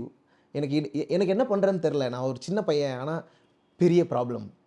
அப்போ நான் என்ன பண்ணுறதுங்கிற அந்த ப்ரேயர்ஸ் வந்து அப்படி தான் நான் யோசிப்பேன். ஒவ்வொரு இறந்தவர்களை மூத்தவர்களை பார்க்கும்பொழுதும் சே இவங்க இருந்திருக்கலாமே அப்படின்ற மாதிரி எனக்கு தோணிக்கிட்டே இருக்கும். அப்போ தான் நான் யோசித்தேன், நான் ஒரு மனிதனை புதைச்சிட்டா அவன் மறுபடியும் டீகம்போஸ் ஆகி மண்ணாக மாறி ஒரு பொட்டேட்டோவாக மாறுறான், ஒரு பூவாக மாறுறான், ஒரு புல்லாக மாறுறான். So every thing is recycling. என்னுடைய சின்ன அண்டர்ஸ்டாண்டிங்லேருந்து இதை நான் சொல்கிறேன். நேச்சர் எல்லாத்தையும் ரீசைக்கிள் பண்ணிக்கிட்டே தான் இருக்குது. அதனால் தேவையில்லாமல் ஒரு பூவை கிள்ளும்போதோ தேவையில்லாமல் ஒரு மரத்தை வெட்டும்போதோ கவனமாயிரு, அது உன்னுடைய ஆன்செஸ்டராக இருக்கலாம். Right. You might be killing your own ancestors. ஏன்னா இந்த மண்ணுக்குள்ளே போகிறவங்க தானே மறுபடியும் இப்போ இன்றைக்கி இப்படி இருக்கேன்னா இன்னொரு 200 வருஷங்கள் கழித்து ஒரு பைனாப்பிளாக இருந்துட்டு போகலாம்ல. மண்ணுக்குள்ளே தானே என்ன போடுறீங்க. So nature is recycling. இந்த அண்டர்ஸ்டாண்டிங் வந்தால் நம்ம இன்னொரு உயிரை வெறுக்க மாட்டோம். இயற்கையை நேசிக்க தொடங்கிட்டோம்னா மனிதர்களை வெறுக்க மாட்டோம். இது வந்து கொஞ்சம் இப்போ தான் நான் கொஞ்சம் கொஞ்சமாக புத்தரை பற்றி படிக்க தொடங்கியிருக்கேன். பட் இது வந்து என்னுடைய பயணத்துலேருந்து நான் புரிஞ்சுக்கிட்ட விஷயங்கள். அப்போ எனக்கு ஒரு எனர்ஜி கிடச்சிது. ஸோ இந்த நேச்சர் நம்மளை ப்ரொடெக்ட் பண்ணுது, இந்த நேச்சர் என்னை இப்படி பேச சொல்லுது, இந்த நேச்சர் என்னை இப்படி பாட்டு எழுத சொல்லுது, ஸோ அதை நான் பண்ணணும் அப்படின்னு நான் திருப்பியும் மியூசிக்குள்ளே டைவர்ட். ஆனால் இதெல்லாம் ரொம்ப ஓவர் திங்கிங் ஒன்று கூட நான் யோசிச்சிருக்கேன். பட் எனக்கு அது தேவைப்பட்டுச்சு. இந்த அண்டர்ஸ்டாண்டிங், இந்த கிளாரிட்டி வர்றதுக்கு I had to go through all this process. Arivu எழுதின முதல் பாடல் என்ன? ஸ்கூல் படிக்கும்போது எழுதுனது தான். ஸ்கூல் படிக்கும்போது கிளாஸில் 11th படிக்கும்போது அப்போ வந்து என்ன பாட்டு எழுதுனேன்னா, அந்த ஒரு பாட்டு போட்டி வந்தது. ஒரு பாட்டு போட்டி வந்தப்போ எங்கள் அம்மா என்ன பண்ணாங்க, அறிவொளி இயக்க பாட்டு ஒன்று கொடுத்தாங்க. அந்த பாட்டு வந்து காலேஜ் படிக்க வைக்க கண்ணில் உசுர வச்சுக்கிட்டு கறவை மாடு மேய்க்க 2 வாய்க்கா வரப்புல மேட்டுக்கூடி வீட்டில் பழைய துணி துவைக்கிறேன் மெத்த வீடு கழுவுறேண்டாம் அவனே 4 காசு சேர்த்து வச்சா பேண்ட்டு சட்டை எடுக்கலான்னு 4 காசு சேர்த்து வச்சா பேண்ட்டு சட்டை எடுக்கலான்னு விரட்டி தட்டி விற்கிறேண்டாம் அவனே. இது வந்து ஒரு அம்மா ஒரு பையனை காலேஜ் படிக்க வைக்க எவ்வளோ கஷ்டப்படுறாங்க அப்படிங்கிறத பற்றிய ஒரு சமூக விழிப்புணர்வு பாடல். இந்த பாட்டை எழுதுனவங்க யாருன்னு எனக்கு தெரியாது, ஏன்னா அது ஒரு இயக்க பாடல். எல்லாருக்குமே இந்த பாட்டு தெரியும். எங்கள் அம்மா எனக்கு அப்படி நான் சரியான டியூனில் பாடினேன்னு கூட எனக்கு தெரில, ஆனால் எனக்கு நினைவு இருக்கிறத நான் பாடினேன். இந்த பாடலை எங்கள் அம்மா ஒரு பேப்பரில் என்கிட்ட கொடுத்தாங்க. நான் என்ன பண்ணேன்னா, அன்றைக்கி நைட்டு நம்ம ஏன் இந்த பாட்டை பாடணும், நம்ம ஒரு கானா பாட்டு பாடலாமே அப்படின்னு சொல்லி புண்ணியர் அண்ணனோட ஒரு பாட்டு இருக்குது, அழகு அழகு அழகு இந்த ஊரே அழகு, அந்த மாதிரி ஒரு இந்த சென்னை நகரம் எவ்வளோ அழகானதுன்னு ஒரு கானா பாட்டு 1990s வந்த ஒரு கானா பாட்டு. அது ரொம்ப ஃபேமஸ், ஊரில் எல்லா இடத்துலையும் கேட்கும். ஒரு டிஃபன் கடைக்கு போனீங்கன்னா கேசட்டில் ஓடின்னு இருக்கும், ஒரு பரோட்டா கடை வெளியே அந்த பாட்டு ஓடும். ஸோ இந்த பாட்டை வந்து நான் என்ன பண்ணேன், இந்த டியூனை வந்து நம்ம ஒரு லிரிக்ஸ் போடுவோம்னு சொல்லி அன்றைக்கி நைட்டு அழகு அழகு அழகு இந்த ஸ்கூலே அழகு, இந்த ஸ்கூலுக்குள்ளே படிக்க வந்த பிள்ளைகளும் அழகு, அட அழகு அழகு அழகு நம்ம ஸ்கூலே அழகு, இந்த ஸ்கூலுக்குள்ளே படிக்க வந்த பிள்ளைகளும் அழகு, இப்படி எழுதிட்டு இதை போய் மறுநாள் என்ன பண்ணேன், எங்கள் அம்மா கொடுத்த பேப்பரை இந்த பாக்கெட்டில் வச்சுட்டு கன்ஃபியூஷன்லேயே தான் இருக்கேன். மேடை ஏறுற வரைக்கும் இது பாடலாமா இது பாடலாமா, இது பாடினா என்ன சொல்லுவாங்க, கானா பாட்டெலாம் இங்கே பாடலாமா, பாடினா நம்மளை வந்து என்ன நினைப்பாங்க, என்ன திட்டுவாங்களா, ரியாக்ஷன் இப்படி இருக்கும். பட் இந்த பாட்டு சேஃப் பெட்டிங். ஏன்னா இந்த மாதிரி பாட்டு நான் பாடுவேன்னு எல்லாருக்கும் தெரியும். 9th ஸ்டாண்டர்ட்லேயே ஒரு முறை பாடி ப்ரைஸ்லாம் வாங்கியிருக்கேன். ஸோ அந்த ஃப்ராக்ஷன் ஆஃப் த செகண்டில் வந்து நான் என் மைண்டை மாற்றி அழகு அழகு அழகுன்னு மைக்கில் பாடினேன். ஸ்கூலே கைத்தட்டுச்சு. 3000 பேர் கிட்டத்தட்ட கைத்தட்டி பயங்கரமாக, அது வரைக்கும் அந்த ஸ்கூலில் வந்து விசில் சத்தமே கேட்டதில்லை. அவ்வளோ பயந்து படிக்க வைப்பாங்க. ரொம்ப ஸ்ட்ரிக்டான, பயங்கரமாக வந்து பசங்கள்லாம் என்ஜாய் பண்ணாங்க அந்த பாட்டை. ஆனால் அந்த பாட்டை பாடினதுக்காக என்னை வந்து அந்த பயங்கரமாக பனிஷ் பண்ணாங்க. அதுக்கப்புறம் நீ எதுக்கு இந்த பாட்டை பாடின, இது வந்து ரொம்ப தப்பாக அதை வந்து சொன்னாங்க. இது வந்து என்ன சொல்கிறது, இது வந்து பொறுக்கிகள் பாடுற பாட்டு, இந்த பாட்டை நீ பாடுற அப்படின்னு சொன்னப்போ நான் உண்மையாக மனசு உடஞ்சு. அதான் நான் ஃபஸ்ட்டு எழுதின பாட்டு ஆக்சுவலி, அந்த பாட்டு தான். அது வந்து நான் இன்னொரு ஆர்டிஸ்ட் கிட்ட இருந்து அவங்களுடைய டியூன் மேலே நான் எழுதி பார்க்குறேன். அதுதான் ஒரு சாங் ரைட்டிங்கோட துவக்கம்னு நினைக்கிறேன். That is the birth of Arivu. But அப்பயே பயங்கரமாக அதை மனசை உடச்சி விட்டாங்க. அது வந்து ரொம்ப அட்டாக். அது எப்படின்னா, மறுநாள் ப்ரைஸ் அனௌன்ஸ் பண்ணுவாங்க ப்ரேயரில். அப்போ எல்லாரும் சொல்கிறாங்க, உனக்கு தான் அதிக கைத்தட்டு வந்துச்சு, உனக்கு தான் ப்ரைஸ் கிடைக்கும், உனக்கு தான் ப்ரைஸ் கிடைக்கும், எல்லோரும் சொல்கிறாங்க. ப்ரேயரில் எல்லோரும் நின்றுருக்கும், ஆனால் என் பேர் அதில் சொல்லப்படல. அப்போ எல்லோரும் மூஞ்சும் தொங்கி போச்சு. ஸ்கூல் கேன்டீன் கிட்டே போனால் ஐயோ என்ன உனக்கு இப்படி ஆயிடுச்சு, பாத்ரூம் கிட்டே போனால் ஐயோ எனக்கு ஒன்று என்ன, இப்போ இந்த என்ஜாய் எக்ஸாமுக்கு அப்புறம் நடந்துச்சுல, ஐயோ என்ன உனக்கு இப்படி ஆயிடுச்சு, ஐயோ என்ன உனக்கு இப்படி, அதே அப்போயே நடந்தது எனக்கு. ஆனாலும் அந்த சார் சொல்லுவார், அறிவு உனக்கு ப்ரைஸ் கொடுக்காமல் இருக்கலாம், ஆனால் யாருக்கு அதிக கைத்தட்டு கிடச்சிது, யார் ஸ்டூடெண்ட்ஸோட கனெக்ட் பண்ணாங்க, நீ தான் கனெக்ட் பண்ண, கடைசி ரோலில் இருக்கிற வரைக்கும் உனக்கு கைத்தட்டினா உனக்கு அது போதும் அப்படின்னு அப்போயே எனக்கு வேணுகோபால்னு ஒரு மேக்ஸ் சார் சொன்னார். அது எனக்கு அப்பப்போ ஞாபகம் வரும். நம்ம ஏன் அந்த ஸ்டேஜ்லேயே இருக்கோம், நம்ம ஏன் இன்னும் அதுக்கே அந்த ஃபைட்லேயே இருக்கோம். அது வந்து ஒரு பயங்கர முக்கியமான மொமெண்ட்டு தான் நினைக்கிறேன். அதுதான் ஃபஸ்ட்டு எழுதின பாட்டு. அதுக்கப்புறம் காலேஜ் வந்தப்புறம் நான் காலேஜ் லைஃப் பற்றி எழுத ஆரம்பித்தேன், ஃப்ரெண்ட்ஷிப் பற்றி எழுத ஆரம்பித்தேன், லவ் பற்றி எழுத ஆரம்பித்தேன். அது ஒரு பக்கம் இன்னும் அப்போ வந்து கொஞ்சம் சிறகு முளைச்சதுன்னு சொல்லலாம். இன்னும் ஃப்ரெண்ட்ஸோட லவ் லெட்டர் எழுதுவேன். அவங்களுக்கு எழுதி கொடுக்குறது. அதுக்கப்புறம் வந்து யாருக்காவது அம்மா கல்யாண நாள்னா அந்த கல்யாண நாளுக்கு வாழ்த்து எழுதுறது, பேனரில் அடிக்கிற கவிதை எழுதி கொடுக்குறது. ஒரு முஸ்லீம் ஃப்ரெண்டு, அவங்க அக்கா கல்யாணம், அப்போ நான் வந்து அவருக்காக ஒரு கவிதை எழுதி, எனக்கு அதை பற்றி எதுவுமே தெரியாது. ஆனால் நானே வந்து ஒரு முஸ்லீம் நெய்பர்ஹுட்டில் நான் வளர்ந்தேன், முபாரக் நகர். ஸோ எனக்கு அந்த பாங்கோட சத்தம், அவர்களுடைய மொழியெல்லாம் தெரியும். அதை நான் வச்சுக்கிட்டு நானே ஒரு கவிதை எழுதி கொடுக்குறது. இதெல்லாம் என்னுடைய ஆரம்ப கால எழுத்துக்கள். இப்போ நீங்கள் வந்து உங்களுக்குள்ள ஒரு ஒரு விஷயம் இருக்குது, நீங்கள் அதை வந்து பாடலாக அமைச்சு நீங்கள் வெளியே கொண்டு போகிறீங்க. சில சமயம் வந்து அது நல்லா போய் சேரும், சில சமயம் நல்லா போய் சேராது. அந்த மாதிரி கேட்குறேன். கிரியேஷன் ப்ராசஸ் தான் நம்மளுது, அது ரிசெப்ஷன் ப்ராசஸ் வந்து நம்மளுது இல்லை. அது நீங்கள் எப்படி பார்க்குறீங்க? தட் இஸ், இப்போ நம்ம இவ்வளோ கஷ்டப்பட்டு ஒரு கருத்தை வச்சு நம்ம ஒரு பாடலை பண்ணியிருக்கோம், ஆனால் அது சரியாக போய் சேரல. What happens then? ஆக்சுவலி அது வந்து நம்முடைய மிஸ்டேக்காக கூட இருக்கலாம்னு நான் யோசிப்பேன். அப்படியா? அது ஆர்டிஸ்டுடைய மிஸ்டேக் தான் நினைக்கிறேன். முன்னாடி வந்து ஆனால் கண்டிப்பாக ப்ராக்டிக்கல் சேலஞ்சஸ் இருக்குது, நான் இல்லைன்னு சொல்ல மாட்டேன். நான் வந்து ப்ரொமோஷன் பண்ணுறேன்ல இந்த ஆல்பமுக்கு, இந்த வாய்ப்பு நிறைய ஆர்டிஸ்ட்டுக்கு கிடைக்கல. அது ஒரு பிரச்சனை தான், நான் இல்லைன்னு சொல்லலை. ஆனால் அந்த சாங்கை க்ரியேட் பண்ணுற ப்ராசஸ்லேயே நம்ம வந்து ஃபஸ்ட்டு ஸ்ட்ராங் ஆக வேண்டிய தேவை இருக்குது. அந்த சாங் தான் ஆடியன்ஸை அட்ராக்ட் பண்ணணும். You have to create it's as such a beautiful energy so that nobody can ignore it. இல்லைன்னா நீங்கள் போய் அதை ஒரு மார்க்கெட்டில் வச்சு கூவி சொல்கிற மாதிரி இருக்கிறத விட ஒரு சோலை நம்ம பியூட்டிஃபுல்லாக க்ரியேட் பண்ணோன்னா it will help it self அப்படிங்கிறத நான் புரிஞ்சுக்கிறேன். இப்போது எவ்வளோ பழைய பாடல்கள் வந்து காலம் தாண்டி வந்து நம்மக்கிட்ட வந்து நின்று இருக்குது. அதுக்கெல்லாம் யார் மார்க்கெட்டிங் பண்ணுறாங்க? நம்ம மனசு தான் மார்க்கெட்டிங் பண்ணுது, நம்ம மனசு அதை தேடுது. அதனால தான் அது ஹிட் லிஸ்ட்டில் இருக்குது. ஸோ மனது தேடக்கூடிய இடங்களில் நோக்கி நகரலாம் அப்படின்னு எனக்கு தோணுச்சு. ஆக்சுவலி அந்த மாதிரியான பாடல்களை நம்ம பண்ணணுமோ அப்படின்ற, ஏன்னா நானுமே வந்து வந்ததுலேருந்து ரொம்ப ஆங்கிரியான மியூசிக்கை நிறைய அதுக்குள்ளே நான் நிறைய இன்வால்வ் ஆகிட்டணும். என்னோடய எனர்ஜி வந்து ஒரு ஆங்கிரி எனர்ஜியாக இருக்கும். பட் அதை தாண்டி நமக்கு எவ்வளோ ஜாய் இருக்குது, நமக்குள்ளே எவ்வளோ லவ் இருக்குது, இந்த விஷயங்களெல்லாம் பண்ணால் இன்னும் மற்ற மனிதர்களோட கனெக்ட் ஆக முடியுன்ற ஹோப்லேருந்து தான் நான் இதை அப்ரோச் பண்ணியிருக்கேன். ஸோ சாங் ரைட்டிங்கில் வந்து இந்த ஃபேஸ் ரொம்ப முக்கியம். மோர் தென் மக்கள் நம்மளை ரிசீவ் பண்ணுற இடத்துக்கு போகிறதுக்கு முன்னாடி நாம் அதை பர்ஃபெக்டாக கிராஃப்ட் பண்ணியிருக்கணும். ஒருவேளை அது மக்களால் சரியால் புரிந்து கொள்ளப்படலை அப்படின்னா அது பர்சன்டேஜ் நம்ம எப்படி வேணால் மாற்றிக்கலாம், நம்ம மேலேயும் தவறு இருக்கலாம். அப்படி இல்லைன்னா இன்னும் அந்த மாதிரி ஒரு ஈகோ சிஸ்டம் க்ரியேட் ஆகலை, இன்னும் அந்த ஈகோ சிஸ்டம் அந்தளவுக்கு டெமோக்ராட்டிக்காக இல்லை. இங்கே வந்து ஒரு ஆர்டிஸ்ட்டை எக்ஸ்ப்ளோர் பண்ணுற விண்டோஸ் வந்து இல்லை, புது ஆர்டிஸ்ட்டை தெரிஞ்சுக்கிற ஸ்பேஸ் வந்து இல்லை, ஆர்டிஸ்ட் வந்து சேஃப்டி இல்லை, அவங்களால சஸ்டெயின் பண்ண முடியல இந்த இண்டஸ்ட்ரியில். ஒரு பாட்டு பண்ணலாம், அதுக்கப்புறம் அதுக்கே காசு கிடைக்காது, அதுக்கே நீ 3 வருஷம் போராடணும். ஒரு பாட்டு பண்ணலாம், அது முடிக்கிறதுக்கே உனக்கு இவ்வளோ, இப்படியான நிறைய காம்ப்ளிகேஷன்ஸ் வந்து ப்ராக்டிக்கல் என்ன சொல்கிறது கிரவுண்ட் சேலஞ்சஸ் இருக்கிறதுனால தான் ஆர்டிஸ்ட்னால வந்து ஒரு முழுமையான ப்ராடக்ட்டை முடிக்க முடியல. அது மக்களுக்கு போய் சேர்கிறதுக்கும் டிலே ஆகுது. இப்போ நம்ம ஒரு ப்ராப்பரான ஒரு வி கேன் கால் இட் ஒரு கமிஷனோ ஒரு துறை, இதுக்காக ஒரு டிபார்ட்மெண்ட் இருந்ததுன்னா எவ்வளோ ஆர்டிஸ்டோட ரைட்ஸ் ப்ரொடெக்ட் ஆகிருக்கும் யோசிச்சு பாருங்க. எனக்கு தெரியாது, எனக்கு என்ஜாய் பண்ணுறது வரைக்கும் ஃபீச்சரிங்னா என்னென்னு எனக்கு தெரியாது. ஆனால் அதை பற்றி எனக்கு எஜுகேட் பண்ணியிருந்தா நான் பெட்டரான ஒரு மைண்ட் ஸ்பேஸில் இருந்திருப்பேன்ல. அந்த அறியாமையை போக்கக்கூடிய டிபார்ட்மெண்ட்ஸ் வந்ததுன்னா ஆர்டிஸ்ட் வந்து இன்னும் பெட்டரான சாங்ஸ் கொடுப்பாங்க, ஆடியன்ஸும் அதை ரிசீவ் பண்ணுறதுக்கான நிறைய விண்டோஸ் இருக்கும், நிறைய பேர் போய் பாட்டை தேடி கேட்பாங்க. இப்போ வந்து ஒரு பாட்டு எல்லா கமர்ஷியல் ஜெயின்ஸையும் தாண்டி நீந்தி ஒரு இண்டிபெண்டன்ட் சாங் வரத்துக்கு நிறைய எஃபர்ட் இருக்குது, நிறைய போராட்டம் இருக்குது. அந்த போராட்டத்தை கொஞ்சம் கம்மி பண்ணால் ஆர்டிஸ்ட் வந்து ஜாய்ஃபுல்லாக இருப்பாங்கன்னு எனக்கு தோணுது. ஆடியோ லான்ச் ஃபங்க்ஷனில் நீங்கள் சொல்லியிருந்தீங்க, நீங்கள் உங்கள் பிறந்த நாளை கொண்டாடினது கிடையாது அப்படின்னு சொன்னீங்க. கொண்டாடினது இல்லைல்ல, கொண்டாட விருப்பம் இல்லைன்னு சொன்னேன். விருப்பம் இல்லைன்னு சொன்னீங்களா? சரி, ஓகே, சாரி. கொண்டாடுறதுல எனக்கு மகிழ்ச்சி இல்லை, பிகாஸ் நம்மளை சுற்றி இவ்வளோ நடக்கும்போது நம்ம ஏன் இதை கொண்டாடணும் அப்படின்ட்டு.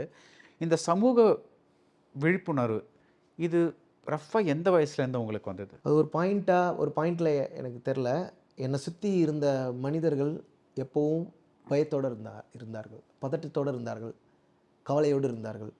அந்த கவலையும் பதட்டமும் பயமும் அவர்களுடைய முன்னோர்கள் கிட்டேருந்து அவர்களுக்கு கொடுக்கப்பட்டது. ஆனால் என்னுடைய பெற்றோர் எனக்கு அந்த பயத்தையும் பதட்டத்தையும் கவலையும் கொடுக்கக்கூடாதுன்னு கடுமையாக உழைச்சிக்கிட்டு இருந்தாங்க. இதுதான் என்னுடைய அப்சர்வேஷன். ஏன் இவங்க இப்படி இருக்காங்க? அதான் ஸ்டார்டிங் பாயிண்ட். ஏன் இவங்க இப்படி இருக்காங்க? ஏன் எப்போ பார்த்தாலும் வந்து ஒரு நைட் ஸ்கூல் ஆரம்பிக்கணும், லைப்ரரி திறக்கணும், அம்பேத்கர் புத்தகம் படிக்கணும், அம்பேத்கரிய 4 பசங்களுக்கு அம்பேத்கரை பற்றி சொல்லணும், 4 பசங்களை லாயர் ஆக்கணும். எங்கள் அப்பா வந்து காலேஜில் பசங்களை தேடி கிராமங்களில் போய் பிடிச்சிட்டு வந்து சேர்ப்பார். +2 முடிச்சியா சும்மா இருக்கக்கூடாது, வா சேரு இப்படி சேர்த்து. ஏன்னா கல்வி வந்து அவ்வளோ முக்கியம். ஒரு டிகிரி படிச்சிட்டா உனக்கு வழி கிடச்சிரும். இங்கே வந்து அந்த ஒரு சர்வீஸ் வந்து என் கண்ணு முன்னாடி நான் பார்த்துக்கிட்டே இருந்தேன். அது வந்து ஒரு உயிர் காக்கிற சர்வீஸ் மாதிரி. எஜுகேஷன் இஸ் நாட் ப்ரிவிலேஜாகவே அது இல்லை, ரொம்ப அடிப்படை தேவையாக பேசிக் நீடாக அது மாறின ஒரு பீரியடில் நான் வளர்ந்ததுனால என்னுடைய ஆன்செஸ்டர்ஸ் படக்கூடிய எந்த ஸ்ட்ரகிளுமே நான் வந்து படலை. அந்த விஷயந்தான் எனக்கான இந்த சொசைட்டி என்னை வேறு மாதிரி பார்க்க வச்சுது. அப்போ என்ன மாதிரி இருக்கிற எல்லா குடும்பங்களையும் இப்படியான நிறைய தியாகங்கள் ஓடிட்டுருக்கு. அதனால தான் நாங்கள் ஹாப்பியாக இருக்கோம். ஸோ கண்டிப்பாக இதுதான் என்னை திரும்பி பார்க்க வச்சதுன்னு சொல்லலாம். அதுக்கப்புறம் நான் நம்மளை சுற்றி நடக்கிறது. இப்போ நான் அப்போது வந்து ஒரு பத்திரிக்கை படிப்பேன், தலித் முரசு அது பேர். அதில் வந்து என்ன இருக்குன்னா, எங்கெங்கெல்லாம் சாதி ஆணவ கொலைகள் நடக்குது, அந்த கொலை எப்படி நடந்தது, அந்த மனிதன் எப்படி கொல்லப்பட்டான், எத்தனை பேர் கைது பண்ணாங்க, என்ன நடக்குது, இப்படி வந்துனே இருக்கும். அதில் ஒரு சின்ன பையனாக வந்து அதை கதைன்னு நினச்சி நான் படிச்சிருக்கேன். அது கதை, இந்த கதை அப்படின்னு நினச்சி நான் படிச்சிருக்கேன். வளர பிறகு தான் எனக்கு தெரிஞ்சு அது உண்மை சம்பவம், ரிப்போர்ட். அது ஆக்சுவலி இந்த ரிப்போர்ட்டை வந்து நான் ஒரு ஃபிக்ஷன், ஏன்னா மனிதர்கள் அப்படி இருக்க மாட்டாங்க, இது ஏதோ கதை அப்படின்னு நினச்சி நான் படிச்சிருக்கேன். அது வளர வளர தான் எனக்கு புரிஞ்சுது, அது ரத்தமும் சதையுமான நம்ம மாதிரி மனிதர்களுக்கு நம்மளை சுற்றி நடக்கிற அநியாயம் அதுன்னு எனக்கு அப்போ தான் புரிஞ்சுது. அதனால் வந்து ரொம்ப அதிர்ச்சிக்குள்ளான பருவமும் அதுதான். அப்போதுலேருந்து இந்த சமூகத்தின் மேலேயோ எதிர வருகிற எல்லா மனிதர்கள் மேலேயும் ஏதோ ஒரு பயமும், ஏதோ ஒரு கோபமும், ஏதோ ஒரு விருப்பம் தானாக முளைக்கும். அப்புறம் நானாக அதை கட் பண்ணி ஃப்ரெண்ட்ஸ் ஆகிறேன். இப்போ நான் தைரியமாக பேசுகிறேன், இப்போ நான் முன்னோக்கி நகர்றேன். ஆனால் அந்த அந்த நினைவுகள், நான் ஒரு சம்பவம்லாம் கேள்விப்பட்டேன். 1965 டிசம்பர் 25 வெண்மணியில் வந்து 44 பேரை வந்து ஒரே குடிசையில் எரிச்சிட்டாங்க. அவங்க வந்து கேட்டது வந்து கூலி, ₹1 ₹2 கூலி ஏற்றி கேட்டது. அப்போது 2024க்கும் 1965க்கும் ஒன்றும் பெரிய தூரம் கிடையாது. கடந்த 50 ஆண்டுகளுக்குள்ளாக கூலி கேட்டதுக்காக உயிர்கள் எடுக்கப்பட்ட அளவுக்கு இரக்கமில்லாத ஒரு சமூகத்தில் நம்ம வாழ்ந்தோம். அப்போ எப்படி இருக்கும்? விச் மீன்ஸ் உங்கள் வீடு எரிஞ்சுன்னு இருக்குது, நீங்கள் மட்டும் தப்பிச்சு வெளியே வரீங்க. அப்போனா எப்படி யோசிப்பீங்க? ஜஸ்ட் மிஸ் அப்படி யோசிப்பீங்களே. அந்த மாதிரி ஹிஸ்ட்ரியில் இருந்து ஜஸ்ட் மிஸ் தான் நானும், இல்லைனா என்னையும் வந்து கொலை செய்திருப்பார்களோ அப்படின்னு தோணுது. அது வந்து எக்ஸாஜரேஷன்லாம் இல்லை, அது ரியாலிட்டியாக நடந்துக்கிட்டு இருக்கு. ஸோ அதனால் என்ன நான் ஏன் அந்த பாக்ஸ்குள்ளே வச்சுக்கிறேன் அப்படின்னா, நான் அங்கேருந்து தான் வரேன், நான் அதை சொல்லணும். ஏன்னா நீயும் நானும் ஃப்ரெண்டானால் தான் இதை மாற்ற முடியும். உங்ககிட்ட ஏன் இதை நான் சொல்கிறேன் அப்படின்னா, நீயும் நானும் சேர்ந்தால் தான் இதை மாற்ற முடியும். இது உனக்கு பெனிஃபிட் தருது, எனக்கு லாஸ் தருது. அதனால் வா இதை பேசுவோம். அந்த டிஸ்கஷனை க்ரியேட் பண்ணுறது தான் என் வேலையோ அப்படின்னு எனக்கு தோணுச்சு. அதனால் இயல்பாகவே வந்து அட்டாச் ஆகிக்கிச்சு. வளர்ந்த பிறகு நான் பார்த்ததெல்லாம், நான் ஒன்றும் பெருசாக எந்த அப்ரெஷனையும் அனுபவிக்கலை. ஆனால் அதுக்காக என்னுடைய முன்னோர்கள் அனுபவித்த அப்ரெஷன் இருக்குல்ல, அது வந்து கொஞ்சம் நஞ்சம் இல்லை. அதை பற்றி நம்ம பேசணுன்னா இன்னும் நம்ம ஃப்ரீயாக உணர்வோம். எனக்கு வந்து சொல்லிக்கிறதுக்கான இதுதான் என்னுடைய பெருமை, இதுதான் என்னுடைய பெருமை அப்படின்னு நான் எதையுமே கருதலை. ஆனால் அந்த உழைப்பு நம்முடைய பெருமை. இந்த மண், இந்த நிலம் முழுக்க உழைக்கும் மக்கள் இருக்காங்க. அவங்களால தான் இந்த சிட்டி வந்து தினமும் க்ளீன் ஆகின்னு இருக்குது. அவங்களால தான் இந்த பில்டிங்ஸ்லாம் உயரமாக எழும்பின்னு இருக்குது. நீங்கள் அந்த கதைகளை தெரிஞ்சிக்கவே மாட்டிங்கன்னா அந்த மனிதர்களை எப்படி மதிப்பீங்க?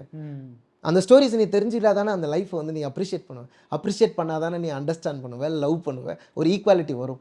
ஸோ இதெல்லாம் இருக்குது. என்னுடைய ஒரு சின்ன சம்பவம் என்னை ஹிட் பண்ணுச்சுன்னா கூட அது இந்த என்டையர் மேன்கைண்டோட சொல்யூஷன்லேருந்து தான் நான் எடுப்பேன்.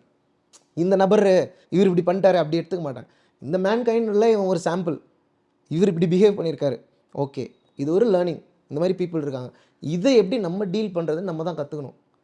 அவங்க மாறுவாங்க, அவங்கள மாற்றணுங்கிறது நம்ம வேலை இல்லை. நம்ம இதுக்குள்ளே எப்படி நம்மளை ஃபிட் பண்ணிக்கிறது, அண்ட் ஆல்சோ நம்முடைய ஸ்டோரிஸை எப்படி நம்ம எந்த கலப்படமும் இல்லாமல், எந்த விதமான காம்ப்ரமைஸும் இல்லாமல் சொல்கிறது, அதுக்கான ஒரு பிகினிங் பாயிண்ட் தான் வள்ளியம்மா பேராண்டின்னு நினைக்கிறேன். ஃபேண்டாஸ்டிக்.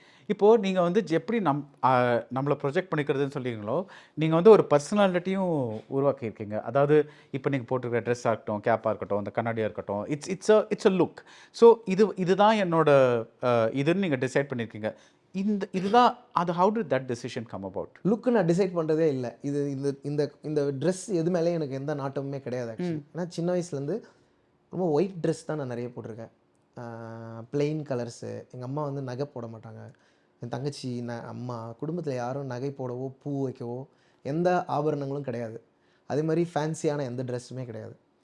அதனால் எனக்கு அது மேலே இயல்பாக ஆசையே இல்லை. ஆனால் வந்து நான் கள்ளமௌனிலாம் பண்ண பிறகு கூட, அதுக்கப்புறம் வந்து கிட்டத்தட்ட அந்த ஃபஸ்ட் ஆல்பமாக ரிலீஸ் பண்ண பிறகு கூட நிறைய பேர் என்னை பார்த்து சொல்லுவாங்க, நீங்கள் பார்க்க ரேப்பர் மாதிரியே இல்லை அப்படின்னு சொல்லுவாங்க. அப்போ ரேப்பர்னால் இப்படி தான் இருப்பான்னு உங்களுக்கு யார் சொன்னது அப்படின்னா, அவன் வந்து இங்கிலீஷ் பேட்டர்னை அப்படியே என்கிட்ட காட்டுறாங்க.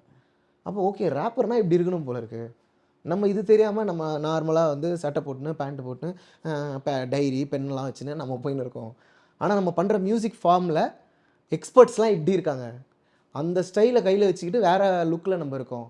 அது வந்து பேசிக் லுக்காக இருக்குது. ஒரு பேசிக்காக ஒரு காலேஜ் படிக்கிற பையன், காலேஜ் படிக்கிற பசங்களாம் இப்போ செமசீனாக இருக்காங்க. நான் சொல்கிறேன், ஒரு 90s பிறந்துட்டு ஒரு இன்ஸ்டியூட்டில் படிக்க போனால், ஒரு டைப்ரைட்டிங் கிளாஸ் போனால், ஒரு ஒரு பேசிக் ஒரு காமன் மேனோட அப்போல்லாம் இருக்கும் இல்லையா, பேண்ட் ஷர்ட், அந்த ட்ரேசஸ் எனக்குள்ளே இருந்துகிட்டே இருந்தது. ஏன்னா என்னுடைய சர்க்கிளில் யாருமே இந்த மாதிரி ஃபேன்சி ஃபேஷன் கிடையாது. பட் ஈவென்ச்சுவலி நான் புரிஞ்சுக்கிட்டேன், இதெல்லாமே நமக்கு தேவைப்படுது ஒரு ஸ்டேஜில் நம்ம நிற்கும்போது. அப்புறம் நிறைய இது வந்து கம்ஃபர்டபுளாக இருக்கிற மாதிரி எனக்கு ஃபீல் ஆச்சு. அதுக்கு ஒரு சின்ன எக்ஸாம்பிள் சொன்னேன்னா, நான் ஃபஸ்ட்டு இதெல்லாம் தப்புன்னு நினச்சேன். ஆக்சுவலி இது தப்பு, இப்படி பண்ணக்கூடாது அப்படின்னு. ஏன் தப்பு நினச்சிங்க? ஏன்னா அப்படி தானே சொல்லுவாங்க, இப்போ நகை போடுறது இல்லை, ஃபேஷன் அந்த மாதிரி நமக்கு வேணாம், அது மேலே பற்றே கிடையாது. ஆனால் இதெல்லாம் நம்ம ஏன் போடணும் அப்படின்னு யோசிச்சேன்னா, இந்த கடலில் I went to Andaman. Okay, அப்போ வந்து I went in the glass boat. So you can see the under, கடலுக்கு அடியில் நீங்கள் பார்க்கலாம். அதை பார்க்கும்போது நிறைய மீன்கள் இருந்தது கடலில், அப்படியே ஆயிரக்கணக்கான மீன்கள் பார்க்கலாம். பட் அதில் ரொம்ப கலர்ஃபுல்லாக இருந்ததுல்ல, அது மேலே தான் என்ன கவனம் போச்சு. எல்லாருமே லுக் தட் எல்லாரும் அதை தான் பார்த்தாங்க. அங்கே ஆயிரக்கணக்கான மீன்கள் இருந்தது. அது எனக்கு ஒரு மெசேஜ் உணர்த்துச்சு. அந்த பாயிண்ட்லேருந்து நான் இதை அக்செப்ட் பண்ண தொடங்கினேன். ஓகே, நம்ம வந்து லுக்கிங் யூனிக் அண்ட் லுக்கிங் டிஃப்ரெண்ட்டுங்கிறது நம்முடைய பெர்ஸ்பெக்டிவ் டிஃப்ரெண்ட்டாக இருக்குங்கிறத சொல்கிறதுக்கு ஒரு டூலாக இருக்கும். If you look unique, then people might accept that, people might involve you as a guy who always give different perspectives. அந்த ஒரு தாட் ப்ராசஸ்லாம் வச்சேன். சில நேரங்களில் இது எனக்கே கஷ்டமாக தான் இருக்கும், இதுக்குள்ளே நம்ம ஃபிட் இன் ஆகலையே அப்படின்னு சொல்லி என்னோட பேசிக் இதுக்கு நான் போவேன். ஏன்னா அது மோர் அதுலேயே நான் வளர்ந்ததுனால. பட் இது வந்து என்னை மோர் ஃப்ரீயாக பேச வைக்குது, பலரோட அசோசியேட் ஆக முடியுது. பிக்சன் திஸ் இஸ் பிக்சன். பட் அதை முழுமையாக நான் ஏற்றுக்கணும்னு சொல்லி எவ்ரிடே ஐம் ஆல்சோ ட்ரை அதுக்குள்ளே முழுமையாக போகிறதுக்கு. இப்போது ஒரு பிராண்டட் பேர்லாம் எனக்கு தெரியாது, இந்த பிராண்டட் இது போடுவீங்களா அது எனக்கு தெரியாது. ஆனால் மேபி அது என் கையில் கூட இருக்கும், நான் போட்டுன்னு இருக்க இதுவாக கூட அது இருக்கலாம். ஆனால் வந்து அது மேலே எனக்கு ஒரு பெரிய நாட்டம் இல்லை. ஏன்னா அது எளிய மனிதர்களுக்கு அது கிடைக்கிறது இல்லையே, அது எல்லாருக்கும் கிடைக்காதப்போ அது எனக்கு எதுக்கு அப்படி தோணும். ஆனால் அது போட்டால் தான் ஸ்டேஜில் என்னை பார்க்குறாங்கன்னும் போது சரி ஓகே, இது போட்டு இன்னும் கம்ஃபர்டபுளாக இதை பண்ணலான்னு தான் நான் பண்ணுறேன். அப்பயும் நான் ரொம்ப பிராண்டடான விஷயங்களை வாங்குறத தவிர்த்துருவேன். ஆக்சுவலி அந்த கில்ட் கொஞ்சம் இருக்கா? இது அதாவது நீங்கள் சொன்னீங்கல்ல, ஐ எஸ்கேப்ட் அப்படின்னு சொன்னீங்கல்ல, நான் இது வந்துட்டேன், ஆனால் இன்னும் நிறைய பேர் அந்த மாதிரி இருக்காங்கன்ட்டு. இப்போ நீங்கள் சொன்னீங்களே, இந்த எளிய மனிதர்களுக்கு இது கிடைக்கிறது இல்லைன்னு சொன்னீங்கல்ல, அப்படி எனக்கு தோணும். அது சரியாக தப்பான்னு எனக்கு தெரில. ஆனால் இப்போ அது எல்லாருக்கும் கிடைக்கணுங்கிற ஒரு ஹசில் மோடுக்கு வந்துட்டேன் நான். அதை நான் ஒரு சிம்பத்தி பார்வைக்குள்ளே இப்போ எடுக்கிறது இல்லை. இப்போ வந்து நான் என்ன நினைக்கிறேன்னா, ஓகே இதெல்லாம் வந்து நம்மளால் போட முடியாதா, இதெல்லாம் நம்மளால் வாங்க முடியாதா, அதெல்லாம் நம்ம வாங்குவோம், நம்ம ஸ்டைலாக கெத்தாக இருப்போம், அந்த ஒரு ஃபீலிங் அதில் நான் வந்துட்டேன். ஸோ அதனால் இப்போ வந்து நான் எங்கேயாவது போனேன்னா கூட யாராவது சஜஸ்ட் பண்ணுவாங்க, இது வந்து வெர்சாச்சே, இது வாங்குங்க, ஓகே சூப்பர் வாங்குங்க. அது போடும்போது ஓகே ஒரு குட் ஃபீலிங், அதை ஒரு நமக்கு ஒரு ஹாப்பினஸ் தருது. பட் அதே சமயம் இந்த மாதிரியான சர்க்கிள்ஸ்குள்ளே ரொம்ப என்னால் அசோசியேட் ஆக முடியாதது காரணம் என்னோடய சைல்ட்ஹுட் தான். இப்போது நம்ம வந்து இந்த சமுதாய இதை பற்றி பேசும்போது நம்ம ஒக்காபுலரியே மாறி இருக்குல்ல. இந்த ஜெனரேஷன்லேருந்து நீங்கள் பார்க்கும்போது இந்த கண்ணதாசன், மருதகாசி இவங்கெல்லாம் எழுதின பாடல்கள், ஃபார் எக்ஸாம்பிள் 1001 ஏன் என்ற கேள்வி என்று கேட்காத இது அந்த மாதிரி இது இருக்குல்ல, அதில் அடிமைகள் பற்றி பேசுகிறாங்க. இந்த பார்வையிலேருந்து அந்த மாதிரி பாட்டுகளை பார்க்கும்போது உங்களுக்கு how to you feel about it? Songs தான் இந்த ஸ்டேட்டை ரூல் பண்ணியிருக்கு. அதாவது if I am not wrong, MGR இல்லை கலைஞர் இவர்கள் எல்லாருமே வந்து அவங்களுடைய சாங்ஸ் வந்து ஒரு பெரிய ரோலை ப்ளே பண்ணியிருக்காங்க. அப்போ இந்த லிரிசிஸ்ட்ஸ் வந்து played and very important role in political stands and propaganda பண்ணுறதுக்கான ஒரு டூல்ஸாக திராவிடியன் மூமெண்ட்டுக்கு வந்து சாங்ஸ் இருந்திருக்குது. அது எனக்கு புரிஞ்சிக்க முடியுது.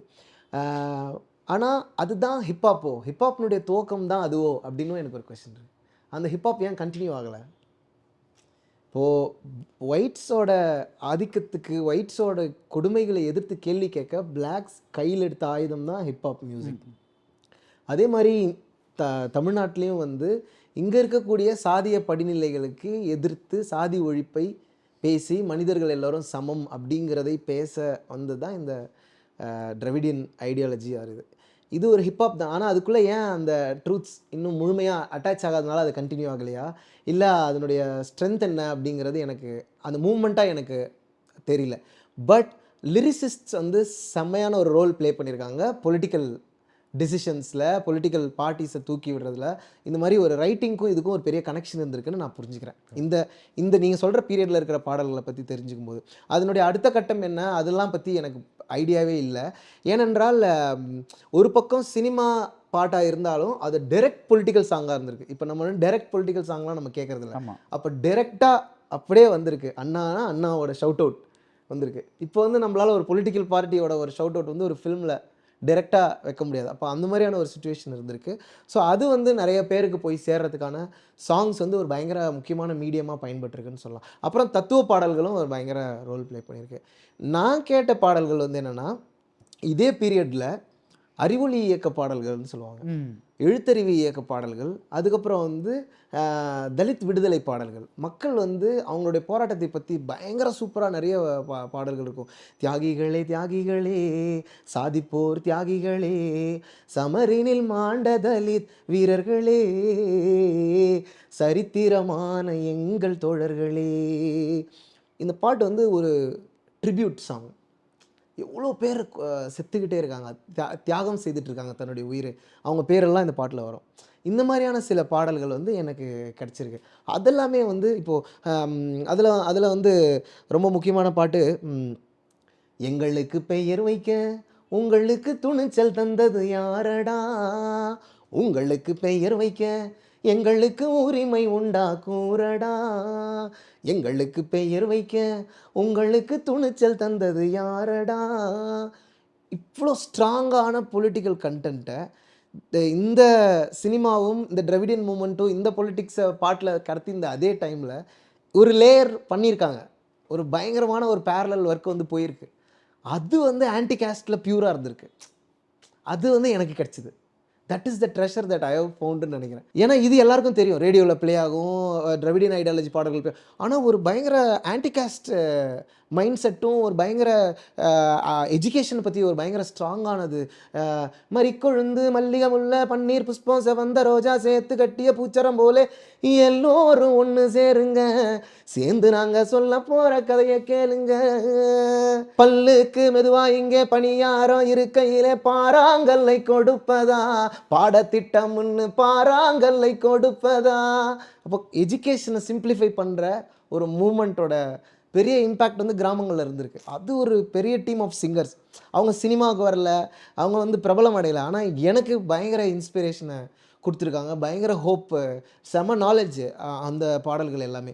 ஸோ நான் கேட்டு ரசித்த அதே மாதிரி இந்த கானா பாட்டிலே கிறிஸ்டியன் கானா பாடல்கள் இருக்குது. அதில் வந்து ரொம்ப ப்ரீச்சி மைண்ட் செட் இருக்காது, அதில் வந்து லைஃப் இருக்கும். இப்போது வியாசர் லாரன்ஸ்னு ஒரு ஐயா இருக்கார். அவரை நான் சமீபத்தில் மீட் பண்ணி அவரோட சும்மா நான் பேசினேன். அவருடைய ஒரு பாட்டு இருக்கும், மலரிதழ் மேலே பனித்துளி போலே ஒரு துளி அன்பு யார் தருவார் என்று ஏங்குதே என் மனம் இன்று, ஏசையா ஏங்குதே என் மனம் இன்று. இந்த பாட்டு எனக்கு பயங்கர நம்பிக்கை கொடுத்துருக்கு. வேறு என்ன பாட்டு சொல்லலாம், நான் கடந்து வந்த பாதையிலெல்லாம் என்னை சுமந்து வந்த நேசரேசுவே, உலையான சேற்றினிலே நான் விழுந்தேன். இப்படி பயங்கர க்ளோஸாக வரும் இந்த.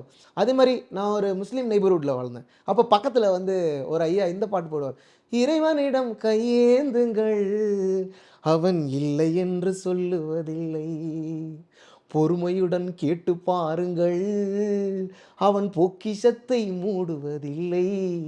இது டெய்லி கேட்பேன். இதை டெய்லி கேட்டு கேட்டு கேட்டு ஒரு மாதிரி பயங்கர எனக்கு பிடிச்சி போச்சு இதெல்லாம். இப்போ நான் பண்ணுற பாட்டில் நான் ஒரு பாட்டு பண்ணேன் புதுசாக. அது வந்து படைத்தவனே நீ அறிவாயா, உழைத்தவன் வலிகள் புரிவாயா, படைத்தவனே நீ அறிவாயா, உழைத்தவன் வலிகள் புரிவாயா, முட்களில் என் முன்னோர் நடந்த பாதைகள் கற்களை சுமந்துதான் வரைந்த சாலைகள், படைத்தவனே நீ அறிவாயா, உழைத்தவன் வலிகள் புரிவாயா, இப்படி நான் ஒரு பாட்டை உருவாக்குனேன்.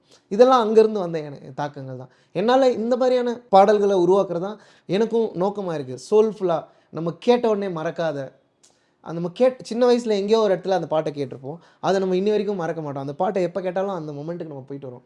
அந்த மாதிரியான பாடல்களை நான் இன்னும் உருவாக்கலான்னு நினைக்கிறேன். அதுக்கான முயற்சியில் நான் இருக்கேன். ஏன்னா அது வந்து ஒரு பெரிய ஒரு ப்ராசஸ் தான். கண்டிப்பாக அதுக்கு நிறைய டெடிகேஷன் தேவைப்படுது. அதுக்கு நிறைய விதத்தில் நம்ம ரெடி பண்ண வேண்டியிருக்கு. நான் அந்த ப்ராசஸில் தான் இருக்கேன்னு நினைக்கிறேன். இப்போ நான் பண்ணுற பாடல்கள் எல்லாமே என்ன சொல்கிறது, ஒரு இம்பேக்டை க்ரியேட் பண்ணும். ஆனால் அந்த இம்பேக்டோட லைஃப் டைம் அதிகப்படுத்துகிற வேலையில் நான் இருக்கேன்னு நினைக்கிறேன். அதனால் என்னுடைய இன்ஸ்பிரேஷன்ஸ் வந்து 80s ஒரு பக்கம் சினிமாவில் எப்படியான பாடல்கள் வந்தாலும் சில நேரங்களில் நான் ரோடு ஓரமாக டீ கடைகளில் சில பாட்டு கேட்டிருக்கேன். அதில் ஒரு பாட்டு, நான் மாந்தோப்பில் நின்றிருந்தேன் அவன் மாம்பழம் வேண்டும் என்றான், இந்த பாட்டெலாம் எனக்கு பயங்கரமாக என்ன எப்படி இவ்வளோ க்யூட்டாக இருக்குது இந்த பாட்டு அப்படி தோணும். விடிய காலையில் 4 மணிக்கு ஒரு டீ கடையில் ஒரு பஸ் ஸ்டாண்டில் இந்த பாட்டெலாம் கேட்கும். செம்ம க்யூட்டாக இருக்குது இந்த பாட்டு, இவ்வளோ ஃப்ரெஷ்ஷாக இருக்குது. இப்போ வரைக்கும் அது கேட்கும்போது எனக்கு அந்த டீ கடையும் அந்த பஸ் ஸ்டாண்டும் அந்த விடிய காலையிலையும் ஞாபகம் வரும். ஸோ கண்டிப்பாக நான் ரெண்டு வேர்ல்டுக்கும் நடுவில் இருந்த ஒரு குழந்தை தான் நினைக்கிறேன். அதுதான் உங்கள் அட்வான்டேஜ்னு நினைக்கிறேன். ஸோ இப்போ வந்து வள்ளியம்மா பேராண்டியில் பிளாக் பண்ணுறேன்னு ஒரு பாட்டு எழுதுறீங்க, உரிமை மீட்போம்னு காலாக்கு ஒரு பாட்டு எழுதுறீங்க. ஒரு இண்டிபெண்ட் ஆல்பம்க்கு எழுதுறதுக்கும் ஒரு படத்துக்கு எழுதுறதுக்கும் ஆப்வியஸ்லி ஒரு டிஃப்ரென்ஸ் இருக்குது. ஏன்னா படத்தில் நீங்கள் வந்து ஒரு சிச்சுவேஷனுக்காக எழுதுறீங்க, இதில் சிச்சுவேஷன் இல்லை. அதை தாண்டி அந்த க்ரியேட்டிவ் ப்ராசஸில் ஏதாவது ஒரு மாறுதல் இருக்கா? கம்ப்ளீட்டாக வேறு. சினிமாவில் ஒர்க் பண்ணுற பாட்டு வேறு, இண்டிபெண்ட்டாக ஒர்க் பண்ணுற பாட்டு வேறு. சினிமா வந்து ரஞ்சித் சார் சூப்பராக சொல்லுவார், சினிமா வந்து டைரக்டர்ஸ் மீடியம் அப்படின்னு சொல்லுவார். டைரக்டர் உடைய விஷனுக்காக லிரிசிஸ்ட் வராரு, மியூசிக் டைரக்டர் வராரு, சிங்கர் வராரு, ஆக்டர் வராரு, ப்ரொடியூசர் வராரு, எல்லாருமே டைரக்டரோட விஷன்லேருந்து தான். ஸோ அதனால் அவங்களுக்கு என்ன தேவையோ அதை எப்படி நான் புரிஞ்சுக்கிட்டு பண்ணி கொடுக்குறது, இதுக்காக தான் நான் என்னை ரெடி பண்ணிக்குவேன். சம்டைம்ஸ் அவங்க என்கிட்ட ரொம்ப ஃப்ரெண்ட்லியாகவும் ரொம்ப ஓப்பனாக ஓகே நீங்கள் உங்கள் ஸ்டைலில் பண்ணுங்கள் அப்படின்னு சொல்லும்பொழுது நான் என்னுடைய ஐடியாஸை சொல்லுவேன். இப்படி பண்ணலாம் சார், இப்படி பண்ணலாம், இப்படி ஒரு பாட்டு இருக்குது, இப்படி ஒரு பாட்டு, சும்மா ஒரு டிஸ்கஷன்லேருந்து நான் புதுசாக பண்ணுவேன்.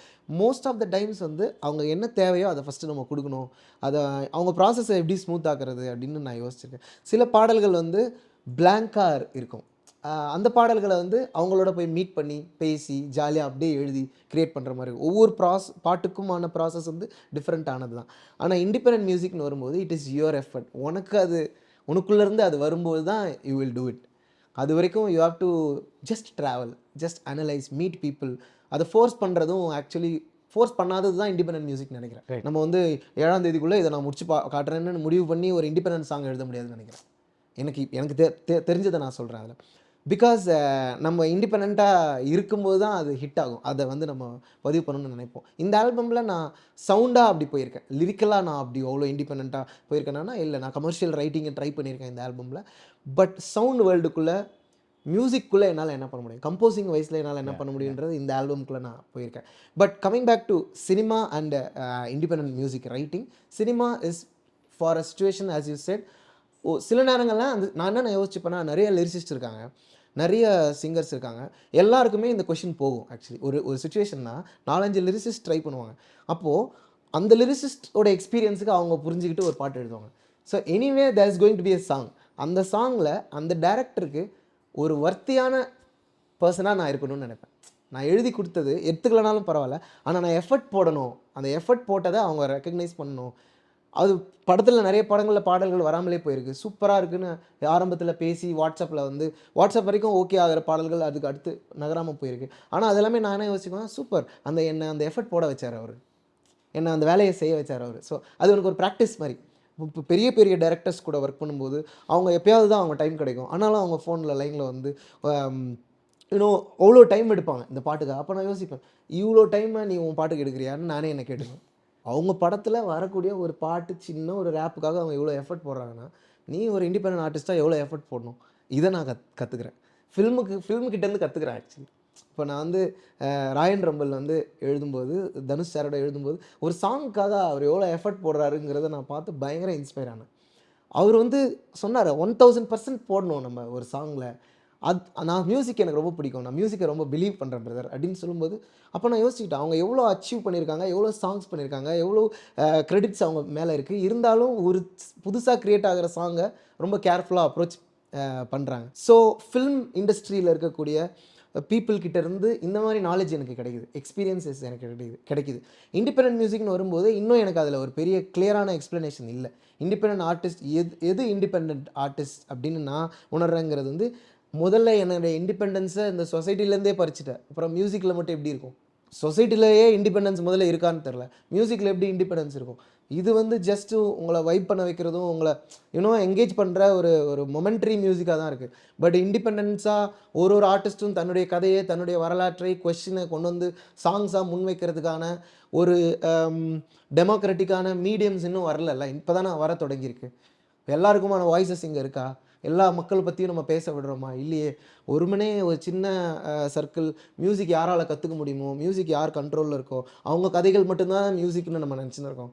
ஆக்சுவலி சமைக்கும் போது எங்கள் அம்மா பாடுற பாட்டு எவ்வளோ அழகாக இருக்கும் தெரியுமா? அது எத்தனை 1000 வருஷம் தாண்டி வந்திருக்கும்.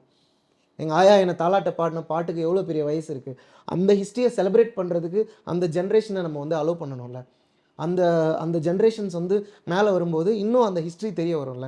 It will be protected, right? So அந்த மாதிரியான மியூசிக்கை வந்து க்ரியேட் பண்ணுறது இண்டிபெண்டன்ட் மியூசிக் தான் பெரிய ஸ்பேஸ்னு நான் பார்க்குறேன். மற்ற ஆர்டிஸ்ட் எப்படி பார்க்குறாங்கங்கிறது உண்மையாகவே அது அவங்களுக்கு தான் தெரியும். ஆனால் நான் கற்றுக்க விரும்புகிறேன் த்ரூ மற்ற ஆர்டிஸ்டோட அப்ரோச்சிலேருந்துமே. I'm just learning only. Right. So நீங்கள் இண்டிபெண்ட் மியூசிக் இஸ் நீங்கள் சொல்கிற மாதிரி it's a great space, democratic space, அதெல்லாம் இருக்குது. ஆனால் லெட்ஸ் டேக் தமிழ்நாடு மட்டும் எடுத்துக்கலாம், இது இந்தியான்னு சொல்ல வேணாம். இப்போ யூஎஸில் வந்து இண்டிபெண்ட் ஸ்பேஸ்னு இருக்குது. பிகாஸ் ஆல்பம்ஸ் தனி, படங்கள் தனி. ஸோ படத்துக்காக பண்ணுற மியூசிக்கும் ஒருத்தர் வந்து ஒரு ராக் ஆல்பமோ, ஒரு ஜாஸ் ஆல்பமோ, ஒரு ரேப் ஆல்பமோ, ஒரு காஸ்பல் ஆல்பமோ, அது தனியாக அது ஒரு சேல்ஸ் போயிட்டே இருக்கும். ஸோ அங்கே ஒரு கிளியர் இது இருக்குது, ஒரு இது இருக்குது, டிமார்கேஷன் இருக்குது. ஆனால் இங்கே வந்து முக்கால்வாசி பேர் வந்து பாட்டுனா சினிமா பாட்டுன்னு தான் நினைக்கிறாங்க. ஆமாம் ஆமாம். அந்த தடையை நீங்கள் எப்படி தாண்டி வரதுக்கான ஒரு பிகாஸ் இப்போ நீங்கள் ஒரு எஸ்டாப்ளிஷ் மியூசிஷியன், பட் இப்போ வர்ற மியூசிஷியன்ஸ் அந்த இப்போ வந்து ஒரு சூர்யா படம் வருது, ஒரு தனுஷ் படம் வருது, ஒரு கார்த்தி படம் வருது, ஒரு ரஹ்மான் பாட்டு வருது, ஒரு இளையராஜா பாட்டு வருது, இதெல்லாம் தாண்டி எப்படி என்னோட பாட்டை மக்கள் கிட்ட போய் சேர்க்கறது அப்படின்னா நீங்கள் என்ன சஜஷன் சொல்லுவீங்க? அதுதான், இவ்வளோ எக்ஸ்பர்ட்ஸ் இருக்காங்கல்ல இங்கே, இவ்வளோ எக்ஸ்பர்ட்ஸும் இம்ப்ரெஸ் ஆகிற மாதிரி நம்ம பாட்டு பண்ணணும். That's as simple as that. as simple as that. மற்றது நம்ம ஆர்டிஸ்ட் அந்த ஸ்ட்ரெஸ்ஸை எடுத்துக்க வேண்டாம்னு நினைக்கிறேன். உன் வேலை இல்லை அது. ஆக்சுவலி உனக்கு ஒரு இண்டஸ்ட்ரி இருந்தது, அதான் சொல்லுவாங்களே, நான் நல்ல ஸ்கூலில் படிச்சிருந்தா நல்லா இருந்திருப்பேன் அப்படின்னு. பெட்டர் ஈகோ சிஸ்டமில் இருந்தால் இந்த ப்ராசஸ் சிம்பிளாக இருக்கும். ஆர்டிஸ்ட்டுக்கு ஒரு நல்ல லேபிளோட பேக்கப் இருந்ததுனாலோ, ஒரு மென்டர்ஷிப் இருந்ததுனாலோ இந்த பிரச்சனைகள் சால்வ் ஆகும். ஒரு ஆர்டிஸ்டுடைய வேலை பாட்டு பண்ணுறது. ஆனால் இங்கே 10% music, 90% drama, complications, exploitation, appropriation. There is a lot of things I can say. ஒவ்வொருத்தருக்கும் தனித்தனியாக, எனக்கு மட்டும் இல்லை. அதாவது நான் சொல்கிறேன், நான் முன்னோர்கள் காலத்திலேருந்தே அப்ரேஷன் பல வகைகள் இருந்திருக்கு. இப்போ அது டிஜிட்டலாக நடக்குது, அவ்வளோதான். இவ்வளோ பிரச்சனைகளுக்குள்ளே இருந்து தான் வந்து ஜாலியாக பாட்டு பண்ண வேண்டியதாக இருக்குது. அதான் ஒரு ஐஸ்பர்க் மீம் வரும்ல, ஆர்டிஸ்ட் வெளியில் காட்டுறது இவ்வளோ தான், இவ்வளோ இருக்குது அப்படின்னு சொல்லி. அது வந்து ஒவ்வொருத்தருக்கும் மாறும்னு நான் சொல்கிறேன். எனக்கு தெரிஞ்சதை நான் சொல்கிறேன். ஒவ்வொரு ஆர்டிஸ்ட்டுக்கும் அந்த ஸ்ட்ரகிள் இருக்கும். எங்கள் ஊரில் எவ்வளோ பாடகர்கள் இருக்காங்க தெரியுமா? கூத்து கலைஞர்கள், நாட்டுப்புற பாடகர்கள், அவங்க யாருமே இந்த ஸ்டேஜுக்கு வரவே முடியல. அப்போ தான் நான் யோசிக்கிறேன், மேபி ஐ ஆம் த ட்ரீம் ஆஃப் தெம். ஐ ஆம் த ட்ரீம் ஆஃப் வைல்டஸ்ட். ஒரு ஆர்டிஸ்ட் ஆகணும் அப்படின்னு எங்கள் மூதாதையர்கள் நினச்சிருக்கலாம். எங்கள் ஊரை பற்றி என்ன சொல்லுவாங்கன்னா, காகனம், செய்யார் பக்கத்தில் காகனம் கிராமம். அந்த கிராமம் ஃபுல்லாக கூத்து கலைஞர்கள் தான் இருந்தாங்களாம் 100 வருஷத்துக்கு முன்னாடி. அப்போது மேபி நான் ஒரு ஆர்டிஸ்ட் என்னுடைய பிளட் லைனில் இருந்திருக்கலாம்ல. அவங்க ஆசைப்பட்டிருக்கலாம்ல, இந்த உலகத்துக்கு நம்ம கதையை சொல்லணும். ஏன் கலை எப்போதும் எங்கள் வாழ்க்கையோட இருந்துகிட்டே இருந்ததுன்னா, இந்த கதைகளை அடுத்த தலைமுறைக்கு சொல்கிற வேலையை இது சொல்லிக்கிட்டே இருந்தது இல்லையா? இந்த ஸ்டோரிஸை கடத்திட்டு போகிற வேலையை தான் நான் பார்க்கணும். அதை விட்டுட்டு நான் வந்து இவங்க கோச்சிப்பாங்களா, இந்த பிரச்சனையை எப்படி சால்வ் பண்ணுறது, இதை எப்படி சால்வ் பண்ணுறது, இந்த பயத்துக்குள்ளே போகும்போது தான் நம்மளால் எதுவுமே பண்ண முடியாத, நம்ம வந்து சஃபகேட் ஆகி பேசாமல் நம்ம ஒன்று பண்ணுவோம். பயங்கரமாக ரீல்ஸ் பண்ணுற மாதிரி ஒரு பாட்டு பண்ணுவோம். பயங்கரமாக வந்து ஒரு கேட்சியான ஏதாவது ஒரு வார்த்தையை பிடிப்போம். டமால் டுமில் எதையாவது போடுவோம். அதுக்கப்புறம் இது ஒர்க் ஆகட்டும், ஃபஸ்ட்டு இந்த வண்டியை ஸ்டார்ட் பண்ணிட்டு அப்புறம் மேலே ஏறி நம்ம கதையை சொல்லலாம். ஆனால் அது வந்து மேக்ஸ் மியூசிக். சோல் மியூசிக் வேறு. உன் சோல் வேறு ஒன்று பாடின்னு இருக்குது. என் சோல் கொல்லப்பட்டு கொண்டிருக்கிற என் மக்களை பற்றி பாடின்னு இருக்குது. ஆனால் என் வாய் வந்து ஒரு கமர்ஷியலான பாட்டை உங்களுக்காக பாடின்னு இருக்குது. இந்த அவேர்னஸ் எனக்கு இப்போ தான் வந்திருக்கு. நான் வந்து பிளாக்ஸோட மியூசிக்கை பார்க்கும்பொழுது அந்த பெயினை அப்படியே எப்படி எந்த செயினில் கட்டப்பட்டமோ அந்த செயினை எடுத்துன்னு வந்து மியூசியமில் வச்சுருக்காங்க. வாஷிங்டனில் ஸ்மித்சோனியன் மியூசியமில் வந்து எந்த செயினில் கொண்டு வந்தாலும் அந்த செயினை வச்சுருக்காங்க. அதே மாதிரி எந்த ஸ்டோரியை வந்து இங்கே நிராகரிக்கப்பட்டதோ அந்த ஸ்டோரிஸை நீ மேலே கொண்டு வந்தால் தான் இங்கேருந்து நம்ம ஒரு பெட்டர் மேன்கைண்டாக மாறுவோம். அந்த ஸ்டோரிஸ்க்கான ஸ்பேசஸ் இங்கே க்ரியேட் ஆகணும். இதை தான் நான் புரிஞ்சுக்கிட்டேன். ஓகே, இப்போ நாமளும் வந்து அந்த மாதிரியான ட்ரூத்ஸை எடுத்து பேச வேண்டிய தேவையில் இருக்கும் அப்படின்னு. So I think my way of approaching the songs itself is as a collective சாங்காக தான் நான் பார்ப்பேன். என்னோடய சாங் கிடையாது. நீங்கள் என்னோடய மியூசிக் இது ஒர்க் எல்லாமே பார்த்தீங்கன்னா ரொம்ப என்ன நான் எக்ஸ்ப்ரெஸ் பண்ணியே இருக்க மாட்டேன். ஏன்னா இங்கே வந்து அடுத்தவங்க என்ன கேட்க விரும்புகிறாங்க, அவங்க என்ன கேட்கணுன்னு விருப்பப்படுறாங்க, இல்லை என்ன பண்ண சொல்கிறாங்க, இது ரெண்டுத்துக்கு நடுவில் இருந்து நிறைய பாடல்கள் க்ரியேட் ஆகிருக்கும். பட் இப்போ நான் கொஞ்சம் ஓப்பன் பண்ணுற ஸ்பேஸ்க்குள்ளே வந்து எனக்குள்ளேருந்து வர்றது வந்து இதுதான் இருக்குது. என்னால் வந்து அதை ஃபேக் பண்ண முடியாது. நான் வந்து இதை நடிக்க வேண்டிய அவசியம் கிடையாது. நீங்கள் வந்து சொசைட்டியில் என்ன ப்ரெஷரை கொடுத்துட்டு இருக்கீங்களோ அந்த ப்ரெஷர் தான் சாங்ஸ் வழியாக நான் கொடுக்குறேன். அதனால் என்னுடைய பாடல்கள் கசக்குதுன்னா இந்த சொசைட்டி கசக்குது, அவ்வளோதான். என்னுடைய பாடல்கள் இல்லைப்பா பிடிக்கல ஒன்று அப்படின்னா என்ன மாதிரி இருக்கிறவர்கள் மேலே உனக்கு ஏதோ வெறுப்பு இருக்குது, யூ நீட் டு ஹீல். அதுக்கு தான் நான் வரேன், உங்ககிட்ட பேச தான் நான் வரேன். நான் வந்து இது ஒரு டூலாக பார்க்குறேன். நான் போகாத வீட்டுக்கு, நான் போகாத இடங்களுக்கு இந்த பாட்டு போகுது இல்லையா, அது போகும்போது அவங்களுக்குள்ள ஒரு கான்வர்சேஷனை உண்டு பண்ணும். அது எங்களுக்குள்ள ஒரு டிஸ்கஷனை க்ரியேட் பண்ணும். அந்த டிஸ்கஷன் வந்து நம்மளை பெட்டரான ஒரு இடத்துக்கு கொண்டு போகும்.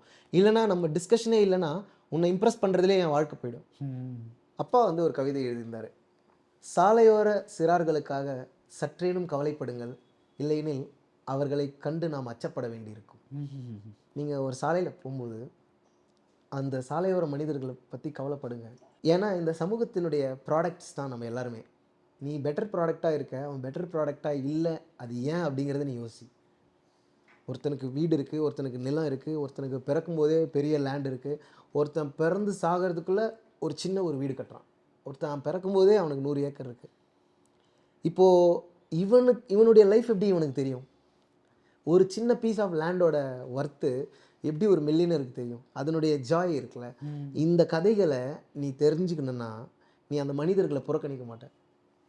நம்ம வந்து சோஷியல் கண்டிஷனிங்கில் தான் வளர்ந்துன்னு இருக்கோம். குழந்தைகளாகவே நம்ம இருந்திருக்கலாமோ? ஒரு குழந்தைய நான் எப்போவுமே இப்போ டிஸ்கஸ் பண்ணுவேன், ஒரு 10 குழந்தைகளை கூப்பிடணும் நம்ம சொந்தக்காரங்கள்லேருந்து, ஒரு சின்னதாக ஒரு ப்ளே ஏரியா மாதிரி க்ரியேட் பண்ணணும். நம்ம பேரண்ட்ஸ் எல்லோரும் வெளியே வந்துடணும், அந்த 10 குழந்தைங்களை அதுக்குள்ளே விட்டுடணும். நம்ம ஜஸ்ட் நின்று வாட்ச் பண்ணணும். அதெல்லாம் ஒருத்தர் தொட்டு பழகும், ஒருத்தரோட ஒருத்தர் பேசும், சிரிக்கும், அழும், சண்டை போடும், திருப்பி ஒன்றா சேர்ந்துக்கும், ஒன்றா சேர்ந்து சாப்பிடும், விளையாடும். இது தானே உலகம், இதுக்கு தானே நம்ம வந்தோம். ஆனால் நம்ம என்ன பண்ணின்னு இருக்கோம்? பக்கத்தில் இருக்கிறவனை பார்த்து அவன் இந்த பிராண்டு போட்டுன்னு இருக்கான், இவன் இப்படி இருக்கான், இவனுக்கு இது இருக்குது, இவனுக்கு இது இல்லை, இந்த மாதிரி தாட் ப்ராசஸோட சண்டைகளில் வெளியே பேரண்ட்ஸ் இருப்பாங்க. ஆனால் அந்த குழந்தைகள் விளையாடிக்கிட்டு இருக்கும். நாளைக்கு இந்த குழந்தை தான் இந்த பேரண்ட்டாக வந்து நிற்க போகுது. அப்போ இது ஒரு வாழ்க்கையா அப்படின்னு எனக்கு ஒரு கொஸ்டின் இருந்துகிட்டே இருக்குது. இது கிடையாது. நம்ம குழந்தைகளாக நம்மளை இருக்க விட்டுருக்கலாம். இன்னும் பெட்டரான லைஃப் பற்றின சாய்ஸஸ் நீங்கள் தரவே இல்லை. முதல்ல எல்லாருக்கும் டாக்டர் ஆகிறியா, இன்ஜினியர் ஆகிறியாவோட முடிஞ்சிச்சு. ஏன் டாக்டர் ஆகணும், இன்ஜினியர் ஆகணும்? என்னுடைய சோல் எதை எக்ஸ்ப்ரெஸ் பண்ணுது? நான் ஒரு ஆர்டிஸ்ட்டாக இருந்திருக்கலாம், நான் வந்து ஒரு போயட்டாக மாறலாம், ஒரு ஓவியராக மாறலாம். இதெல்லாம் வந்து ப்ரிவிலேஜில் இருந்தால் மட்டும்தான், ஓ உனக்கு பாட்டு பிடிக்குமா அப்படின்னு கேட்குறாங்க. ப்ரிவிலேஜ் இல்லாதவர்களை, டேய் இதெல்லாம் தூக்கி ஓர வச்சுட்டு முதல்ல படி, முதல்ல வந்து எக்ஸாம் எழுதி ஒரு வேலைக்கு போயிட்டு அதுக்கப்புறம் நீ பாட்டு பண்ணு. இந்த சஃபகேஷன்லாம் பயங்கர ட்ராமேட்டிக்காக ஆனது. ஆனால் அதுக்குள்ளே தான் இருந்து பாட்டு வருது. இதுக்கு நடுவில் நான் வந்து தலகாணி அடியில் ஒரு பாட்டு எழுதி வச்சுட்டு வந்துடுவோம். இதுக்கு நடுவில் வந்து யாருக்கும் தெரியாமல் என்ன சொல்கிறது, ஒரு பாத்ரூம் சிங்கர்லேருந்து தான் நான் வந்திருக்கேன். ஆக்சுவலி ஒரு பாத்ரூம் சிங்கர் தான், ஆனால் சூப்பராக பாடுவேன். நான் பாத்ரூமில் நான் பாடிட்டே இருப்பேன். பாடிட்டே இருக்கீங்களே, எவ்வளோ சூப்பராக பாடுறீங்களா நீங்கள்? ஸோ அதனால் அந்த அந்த அந்த பருவம் வந்து இந்த சொசைட்டி நமக்கு ரொம்ப டஃப் ஆக்கி இருந்தாலும் நம்முடைய பேரண்ட்ஸும் நம்முடைய என்விரான்மெண்ட் வந்து அதை நமக்கு அட்லீஸ்ட் நம்மளை ப்ரொடெக்ட் பண்ணியிருக்கு. So for that protection I am thankful. For all those historic pain that the ancestors had gone through, we need to get justice. We need to be always, இதை பற்றி நம்ம சொல்லி ஆகணும். அதாவது அடிப்படையான சாப்பாட்டுக்கும் அடிப்படையான கல்விக்கும் இங்கே உயிர்கள் போயின்னு இருக்குது. படிக்கணும்னு ஆசைப்பட்டு மனிதர்கள் வந்து இறக்கணுமா? அப்படி ஒரு நாட்டில் நம்ம இருக்கோம்னா எவ்வளோ டேஞ்சராக இருக்கும்? விரும்பிய சாப்பாட்டை சாப்பிட்ட மனிதன் கொல்லப்படலாமா? இப்போ எவ்வளோ டஃப்பாக இருக்கும். நம்ம யோசிச்சு பாருங்க, நாளைக்கு நம்ம சாப்பிட்ற சாப்பாட்டுக்காக நம்மளை ஒருத்த கொண்டானா? வாழிடம் என்பது அவனுடைய அடிப்படை, கல்வி என்பது அவனுடைய அடிப்படை உரிமை. இந்த இடத்துல நம்ம வந்து ஆஸ் அ மேன்கைண்டாக ஃபெயில் ஆகின்னு இருக்கோம். அதை நம்ம ரியலைஸ் பண்ணோன்னா தான் நம்ம இந்த கண்ட்ரியோ நாட்டையோ நம்ம வந்து க்ரோத் அப்படிங்கிற ஃபேஸ்க்குள்ளே எடுத்துகிட்டு போக முடியும். தனி மனித வளர்ச்சியை பிளாக் பண்ணி விட்டுட்டு வெறுமனே வந்து மாசஸோடைய ஃபீலிங்ஸை மட்டும் நம்ம வந்து செலிப்ரேட் பண்ணிகிட்டு இருக்கோம். தனி மனிதர்களுக்கு ஒவ்வொருத்தருக்கும் இங்கே தனித்தனி சேலஞ்சஸை வந்து பில்ட் பண்ணி விட்டோம். அது காஸ்ட்லேருந்து தான் ஜெனரேட் ஆகுது. அதனால தான் காஸ்ட்டை பற்றி பேசுகிறோம். சும்மா அதை பற்றி பேசி அதை உயிரோட வைக்கல. அதை பற்றி பேசாததுனால தான் அது நம்மளை கொண்டுகிட்டு இருக்குன்னு சொல்கிறேன். அதை பற்றி பேசினாதான் அட்லீஸ்ட் உன்னால் ஒரு உயிரை காப்பாற்ற முடியும். நாளைக்கு you will not help somebody, you will not give knife to somebody to go and kill. அந்த நாலேஜ் நமக்கு வேணும். இல்லைனா இப்போ என்ன ஆகிட்டோம்னா எஜுகேட் ஆகிட்டோம். நான் யாரையும் எதுவும் பண்ண மாட்டேன், நான் எதையும் கேள்வி கேட்க மாட்டேன், நான் எதை பற்றி பேச மாட்டேன், ஆனால் நான் மட்டும் கம்ஃபர்டபுளாக இருப்பேன். நீ மட்டும் கம்ஃபர்டபுளாக இருந்து உன்னை பக்கத்தில் இருக்கிற மனிதன் ஆபத்தானவனாக இருந்தான்னா அது உனக்கு தானே ஆபத்து. நீ தான் ரிஸ்கில் இருக்க. ஸோ அதான் அம்பேத்கர் அழகாக சொல்லியிருப்பார், சொசைட்டிங்கிறது வந்து ஒரு கப்பல் மாதிரி. அதில் யார் ஓட்ட போட்டாலும் எல்லாரும் தான் மூழ்கிடுவோம். யார் தப்பு செஞ்சாலும் யார் டிஸ்கிரிமினேட் பண்ணாலும் நம்ம எல்லாருக்கும் தான் பிரச்சனை. இங்கே அந்த படகுல ஒருத்தன் ஓட்ட போட்டால் மொத்த படகும் கவுற மாதிரி இந்த ஒட்டுமொத்த சமூகமே சீரழிஞ்சிடும். கேஸ்ட்டுங்கிற அந்த கான்செப்ட் இருந்தால் அந்த கான்செப்ட்லேருந்து வெளியே வாங்க அப்படின்னு சொல்கிறாரு. ஸோ எனக்கு இதெல்லாம் பேசுகிறது தான் மியூசிக்னு நினைக்கிறேன். இதெல்லாம் ஏன் பேசணும், ஜாலியாக நீ வந்து ஒரு வைப் பண்ணிட்டு போ அப்படின்னு நிறைய பேர் என்கிட்ட சொல்லும்போது என்ன பசங்களாம் இப்போ சொல்கிறாங்களா? நிறைய பேர் என்கிட்ட சொல்லுவாங்க. காலேஜுக்கு போகும்போதோ இல்லை கல்யாணங்களுக்கு போகும்போதோ சொல்லுவாங்க. எனக்கே தோணும், சரி நம்ம பண்ணுற பாட்டெலாம் இந்த கல்யாணத்தில் போடுற மாதிரி பாட்டு இல்லையே, நம்ம வந்து இந்த பர்த்டே பார்ட்டியில் போடுறது, கல்யாணத்தில் போடுறது, கிளப்பில் போடுறது, இந்த மாதிரி பாட்டெலாம் நான் பண்ண மாட்டேங்கிறேன்னு சொல்லிட்டு தோணுச்சு. அதனால் இந்த ஆல்பம் வந்து ஒரு பயங்கர பார்ட்டி ஆல்பமாக நான் பண்ணியிருக்கேன். எல்லோரும் அவங்களோட மியூசிக் சிஸ்டத்தில் ஜாலியாக கேட்டு என்ஜாய் பண்ணுற மாதிரி இந்த ஆல்பத்தை டால்பியில் வந்து பண்ணியிருக்கோம். என்னென்னா இந்த மாதிரியான ஸ்பேசஸ்க்கு நம்மளால் பாட்டு பண்ண முடியுங்கிறது ஒரு நாலேஜ் தரேன்.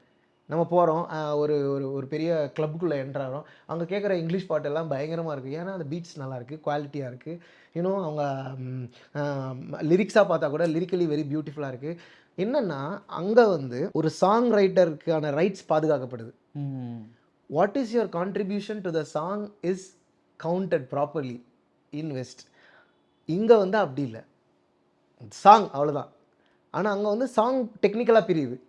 அந்த டெக்னிக்கலாக பிரியும் போது எல்லாருக்குமான ரைட்ஸ் எல்லாருக்கும் இருக்கிறதுனால அந்த ப்ராடக்டில் எல்லாரும் அவங்க பெஸ்ட்டு கொடுக்குறாங்க. அதனால அது குவாலிட்டியான ப்ராடக்டாக இருக்குது. அதனால தான் அமெரிக்காவில் உருவாகிற பாட்டு பெங்களூர்லேயும் சென்னை வரைக்கும் வந்து சேருது.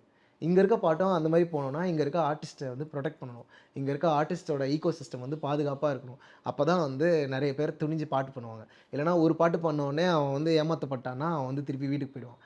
நீங்கள் வந்து நிறைய பாடல்களே எழுந்துருவீங்க. as simple as that. But ரொம்ப காம்ப்ளெக்ஸ் விஷயங்களை as simple as that சொல்லிட்டீங்க. Thank you so much, Arivu. Wonderful album again, and I'm recommending this to everybody because at least it's on the web. So அது இது Google பண்ணால் கிடைக்கும். இன்னொன்று என்னென்னா I'm really looking forward to music videos. ஸ்லோவாக வரும்ல, தொடாத மியூசிக் வீடியோ பண்ணிட்டேன். மியூசிக் வீடியோ பண்ணணும்னு வரும்போது இந்த ஆல்பமுக்கு வந்து ப்ரொடக்ஷன் சப்போர்ட்டாக நான் இந்த 3 வருஷம் ப்ராசஸ்னால இதுக்குள்ளே வந்து யார்கிட்டையும் பெருசாக நான் இன்வால்வ் பண்ணிக்கல. ரொம்ப கம்மியான ஹெல்ப்போடு நான் வந்து இயங்கிட்டு இருந்தேன். Record label studio, production house studio பண்ணல. ஏன்னா இந்த ரைட்ஸை பற்றி நம்ம ஃபுல்லாக தெரிஞ்சுக்கணும் அண்ட் ஒரு பெஸ்ட் கொலாபரேஷனுக்குள்ளே இது நடக்கணுன்ற மாதிரி எனக்கு தோணிட்டே இருந்தது. அது என்னென்னு நான் நிறைய பேரை மீட் பண்ணி அப்புறம் ஓகே நம்மளே ஒரு மியூசிக் வீடியோவை தயாரிக்கலான்னு முடிவு பண்ணி with help of few friends நான் வந்து ஒரு மியூசிக் வீடியோ பண்ணியிருக்கேன். இந்த ஆடியோ ப்ரொடக்ஷன் வந்து நாங்கள் ஓன் எஃபர்ட்லேயே பண்ணோம். அதனால தான் இவ்வளோ டைம் எடுத்துச்சு. அதுவும் ஒரு ரீசன் தான். பட்டு சில நேரங்களில் காசு இருக்கும்போதும் ரெக்கார்ட் பண்ண போகாமல் இருந்திருக்கேன். ஸோ அதனால் மணி ஒரு ரீசனாக நான் சொல்ல மாட்டேன். பட்டு இந்த ஆல்பமோட என்டையர் ப்ராசஸ் வந்து மியூசிக் வீடியோ எல்லா பாட்டுக்கும் பண்ணுறது தான் idea. So maybe in future எந்த பாட்டு ஆடியோவில் பெட்டராக பெர்ஃபார்ம் பண்ணுதோ அதுக்கு we will make a music video அண்ட் அதுக்கான ஏற்பாடுகள் போய்கிட்டு இருக்கு. ஃபேண்டாஸ்டிக். நன்றி, வாழ்த்துக்கள். நன்றி, ரொம்ப நன்றி. Thank you very much. Thank you. GT Holidays, South India's #1 travel brand. Kin app presents Take One Short Film Contest. நீங்களும் டைரக்டர் ஆக ஒரு நல்ல chance. Sheen Lac Speciality Coatings, always shining. Sheen Lac.